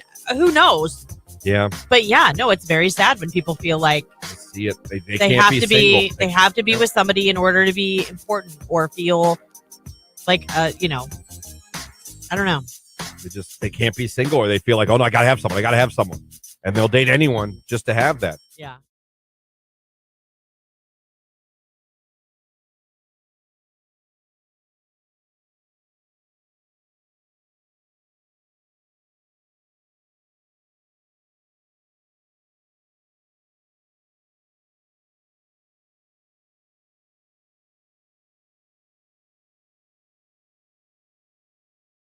So I have allwomenstalk.com. Go there every day. And it had kind of the 9 main reasons that people call off weddings. The things that can happen that can make you call off a wedding. Okay. Then I went down a hilarious rabbit hole on Reddit. Sometimes Reddit threads are fantastic. Oh my gosh. I've spent way too much time reading comments And- on Reddit before. And I just put Reddit thread why you called off wedding, and it was like boom, boom, boom, boom, Oh boom. yeah. I was like, damn. Yeah. So first, I'm just going to quickly go through what these are, and they're kind of vague, but I don't want to read 8 paragraphs to you guys. Sure. So number one of the I don't know if they're in any particular order, but one of the reasons people call off weddings: deep uncertainty about the wedding. Is it cold feet or is it true uncertainty? Like, why did you say yes then? Pressure. People feel pressure. I believe that. I believe people feel pressure. I always felt bad for the people that did the super public proposals because what if she was like, whoa, let's slow our roll. Do you know what I mean? Like, that's awkward. Another one, you have a gut feeling. This is not right. Again, this is from allwomenstalk.com. Always trust your gut. Your gut's just telling you this is not right. Something's Then not. probably it's not. Number 3, which to me should be number 1, pressure. If you feel pressured to get married, that's not good. I could see that. I've known That's several not people good. that maybe have gotten pregnant and had some pressure from their family to make it official or, something along those lines. So it's like, I get that. Because that doesn't mean that it's always right. I know somebody who had a child with their high school sweetheart and parents on both sides were like, you need to get married. Yeah. I'll tell you what, they're great co-parents. They're just not great together. I'd rather you be great co-parents than miserable parents together. Like and they get along fine. show your kids nothing but fighting and stuff as they grow up. Yeah. Unresolved issues in the relationship. Things that are going on between you guys you haven't fixed yet. You haven't gotten to a compromise, not an agreement. Yeah. And you're still going to get married anyway with those things still lying there. Sure. Number 5, this is fair, cheating. Yeah. Cheating's probably a good reason to call off the marriage. That would be number 1. Yeah. Yeah, I would say cheating followed by pressure. Yeah. Number 6, you're rushed. The whole thing feels rushed. Listen, when that marriage train gets going down the tracks, whoo, it can be tough to slow that baby down. And it can feel like you can't get off. Right. The train. Christian. Number 7, too many differences between you two. Too many differences. I don't know. I just feel like you would know that before you got engaged. I had a friend, dated a girl for 9 years. Yeah. Always off and on. Always off and on. They got married. It lasted 6 months. Yeah. All right. That was your sign, though. Those several breakups. First of all, you guys broke up a million times. Right. You dated for 9 years, but you just got married. Well, that'll fix everything. No, because once you get married, it's way harder to walk away. She left him. I told you, left him for a trucker. 10-4, good buddy. Yeah, I guess. That's awful. I like your CB. Think I'm going to risk it all here. He wants you to change. He wants to change you. Oh, that's never good. And then I don't get number 9. You don't know enough. Don't know enough what? Like maybe you jump in with both feet. Like, those people that get engaged really fast. Yeah. Yeah, I do. Yeah. Yeah, I do. Maybe that's what they mean? Could be. So those are a lot of the reasons why. The main reasons why people, don't end up or they call off the wedding. It takes balls to call off the wedding. I don't care whether you're mad, whether you're justified, or whether you're just, it takes balls to put a halt to the wedding train. Yeah, it does. Well, it's embarrassing because you have to make that announcement. You got to tell everybody. You might have to cancel things. You're going to have to tell your parents who just paid for a lot of this. You know what I mean? Like if they've chipped in for the wedding. I don't know. On Facebook Live, we have somebody who chimed in and said, yep, I know someone who did. He caught his future wife hooking up with his brother just hours before the wedding. His brother? Yeah. I said, that is awful. That's terrible. I have gone down the Morgan Wallen rabbit hole this morning. Now, I didn't even know this happened, so I'm not even going to pretend like I followed this over the weekend. I did not. But apparently my man was in Oxford, Mississippi. Yeah. Ole Miss. He was doing 2 shows and 2 nights, I believe. Yes. The second night, he canceled said show. Now, that's happened before. I asked Lauren, I've never been to a concert and ended up being canceled. I'm lucky it's never happened to me. I don't know if you've ever went to a concert actually ended up being canceled. I don't know if it was due to weather or the artist couldn't perform. Every once in a while, it happens. It does. It absolutely happens. So it's not and like most of the time, people are understanding about it. Now, I'm on Twitter. Now, and I'll grant you, Twitter is a cesspool. It is. Of the worst humans in the world. It is. It's true. So let's take that into consideration. But it seems like what a lot of people are mad at Morgan Wallen about, because Twitter is upset, is not necessarily that he canceled the show. It's when he canceled it. It's the fact that when. Apparently, he canceled the show very close to the beginning of the show, like minutes, like the opening acts played. Yes. And the excuse was he lost his voice and could not perform. Fans are of the assumption that he probably knew that earlier. Yeah. He probably wasn't walking to the stage and all of a sudden, hey guys, it's going to be a great show. That probably didn't happen. Oh my God. That probably didn't happen. People don't think that happened. Okay? So people are thinking he knew this and allowed the opening acts to play. Yeah. Allowed 80,000 people, yes, that's how many people were there, to go into the stadium, buy beer, buy his merch, get as much money. The optics is he allowed himself to make the most amount of money as he could before announcing that he wasn't going to perform, instead of doing that earlier in the day or even before the opening acts went on. Correct. The opening acts played. Yeah. Everyone was there. The opening acts were finished. You were just waiting for Morgan Wallen to come on stage. Right. There's a big old message came up on the Jumbotron there saying he lost his voice. Not there. There are rumors, unproven rumors. Let me say that clearly. Yeah. Unproven, unsubstantiated. But Twitter, they're like little private investigators, that he got poop faced the night before. Some people are saying I had to get his stomach pumped. Oh. It's Twitter. I don't know what's true. Well, it let could me put very it this well. way. None of that could be true. None of it could be true. None of that's been proven. The only thing that's true is that he did cancel the show minutes before it started. The opening acts did play, and it was not canceled till literally moments before he was supposed to go on stage, with the reason given he lost his voice. That's the only thing we know that's true. Everything else, we're kind of using the internet, and we all know how truthful the internet can be.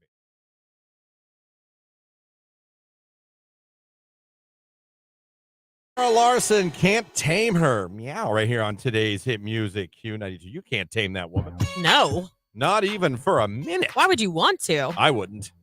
Zara, I like that name too, by the way. Yeah. Very original. Very original. It's pretty. 9:54 coming up at the end of the show here today. Wow, what a quick, busy show that was.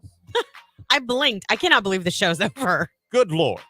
We got winners today. We got 2 finalists for our Cedar Point contest on the station here today. Grace from Canton and Jeff from Canton. We're going to be getting our winner for the people that watched on Facebook, YouTube, and Twitter. We're going to do it right now, actually. Hold on. And while you do that, I can tell you also, Wendell from Alliance is going to see LL Cool J in Cleveland later on this summer, as he was caller number 10 and won those tickets. So we hooked up Canton and Alliance today.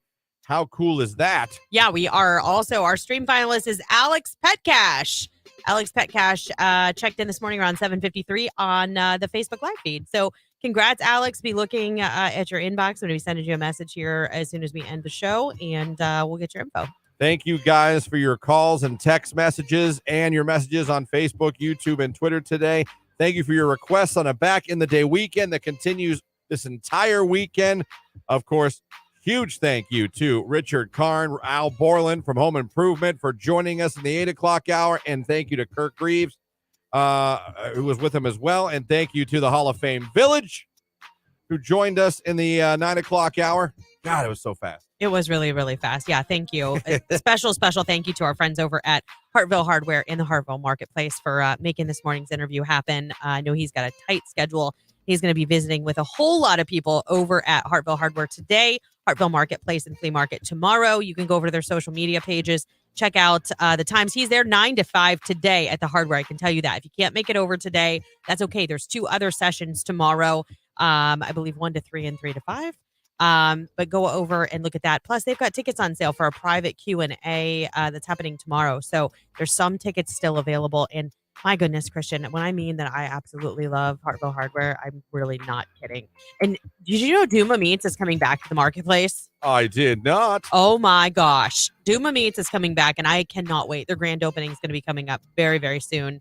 And so that's super exciting for, Lake Township, surrounding community. And let's not forget, that campus, even though it's in Hartville, it's an easy drive from a lot of our listening areas. I mean, and it is totally worth it. The destination speaks for itself. I always joke that Hartville Hardware is my transformation destination, because anytime we have a huge home project coming up, like, I have to go there. I have to go there. I got my milk paint for my cabinet refacing there. And I mean, they just have so much stuff. Like, you get sucked in, and the idea houses really do. They're like a walking Pinterest board, or house. If you're on that app, like, it's gorgeous. So once you buy this house, Christian, you should definitely go over with a fiance and check out everything they have at Hartville Hardware. Absolutely. That's going to do it for us. Nicolina's in here next. Keller after that. Yep. Ryan at night. We'll be back Monday morning. Enjoy a back in the day weekend. Keep sending those requests in. In fact, we'll end with a request from the text line.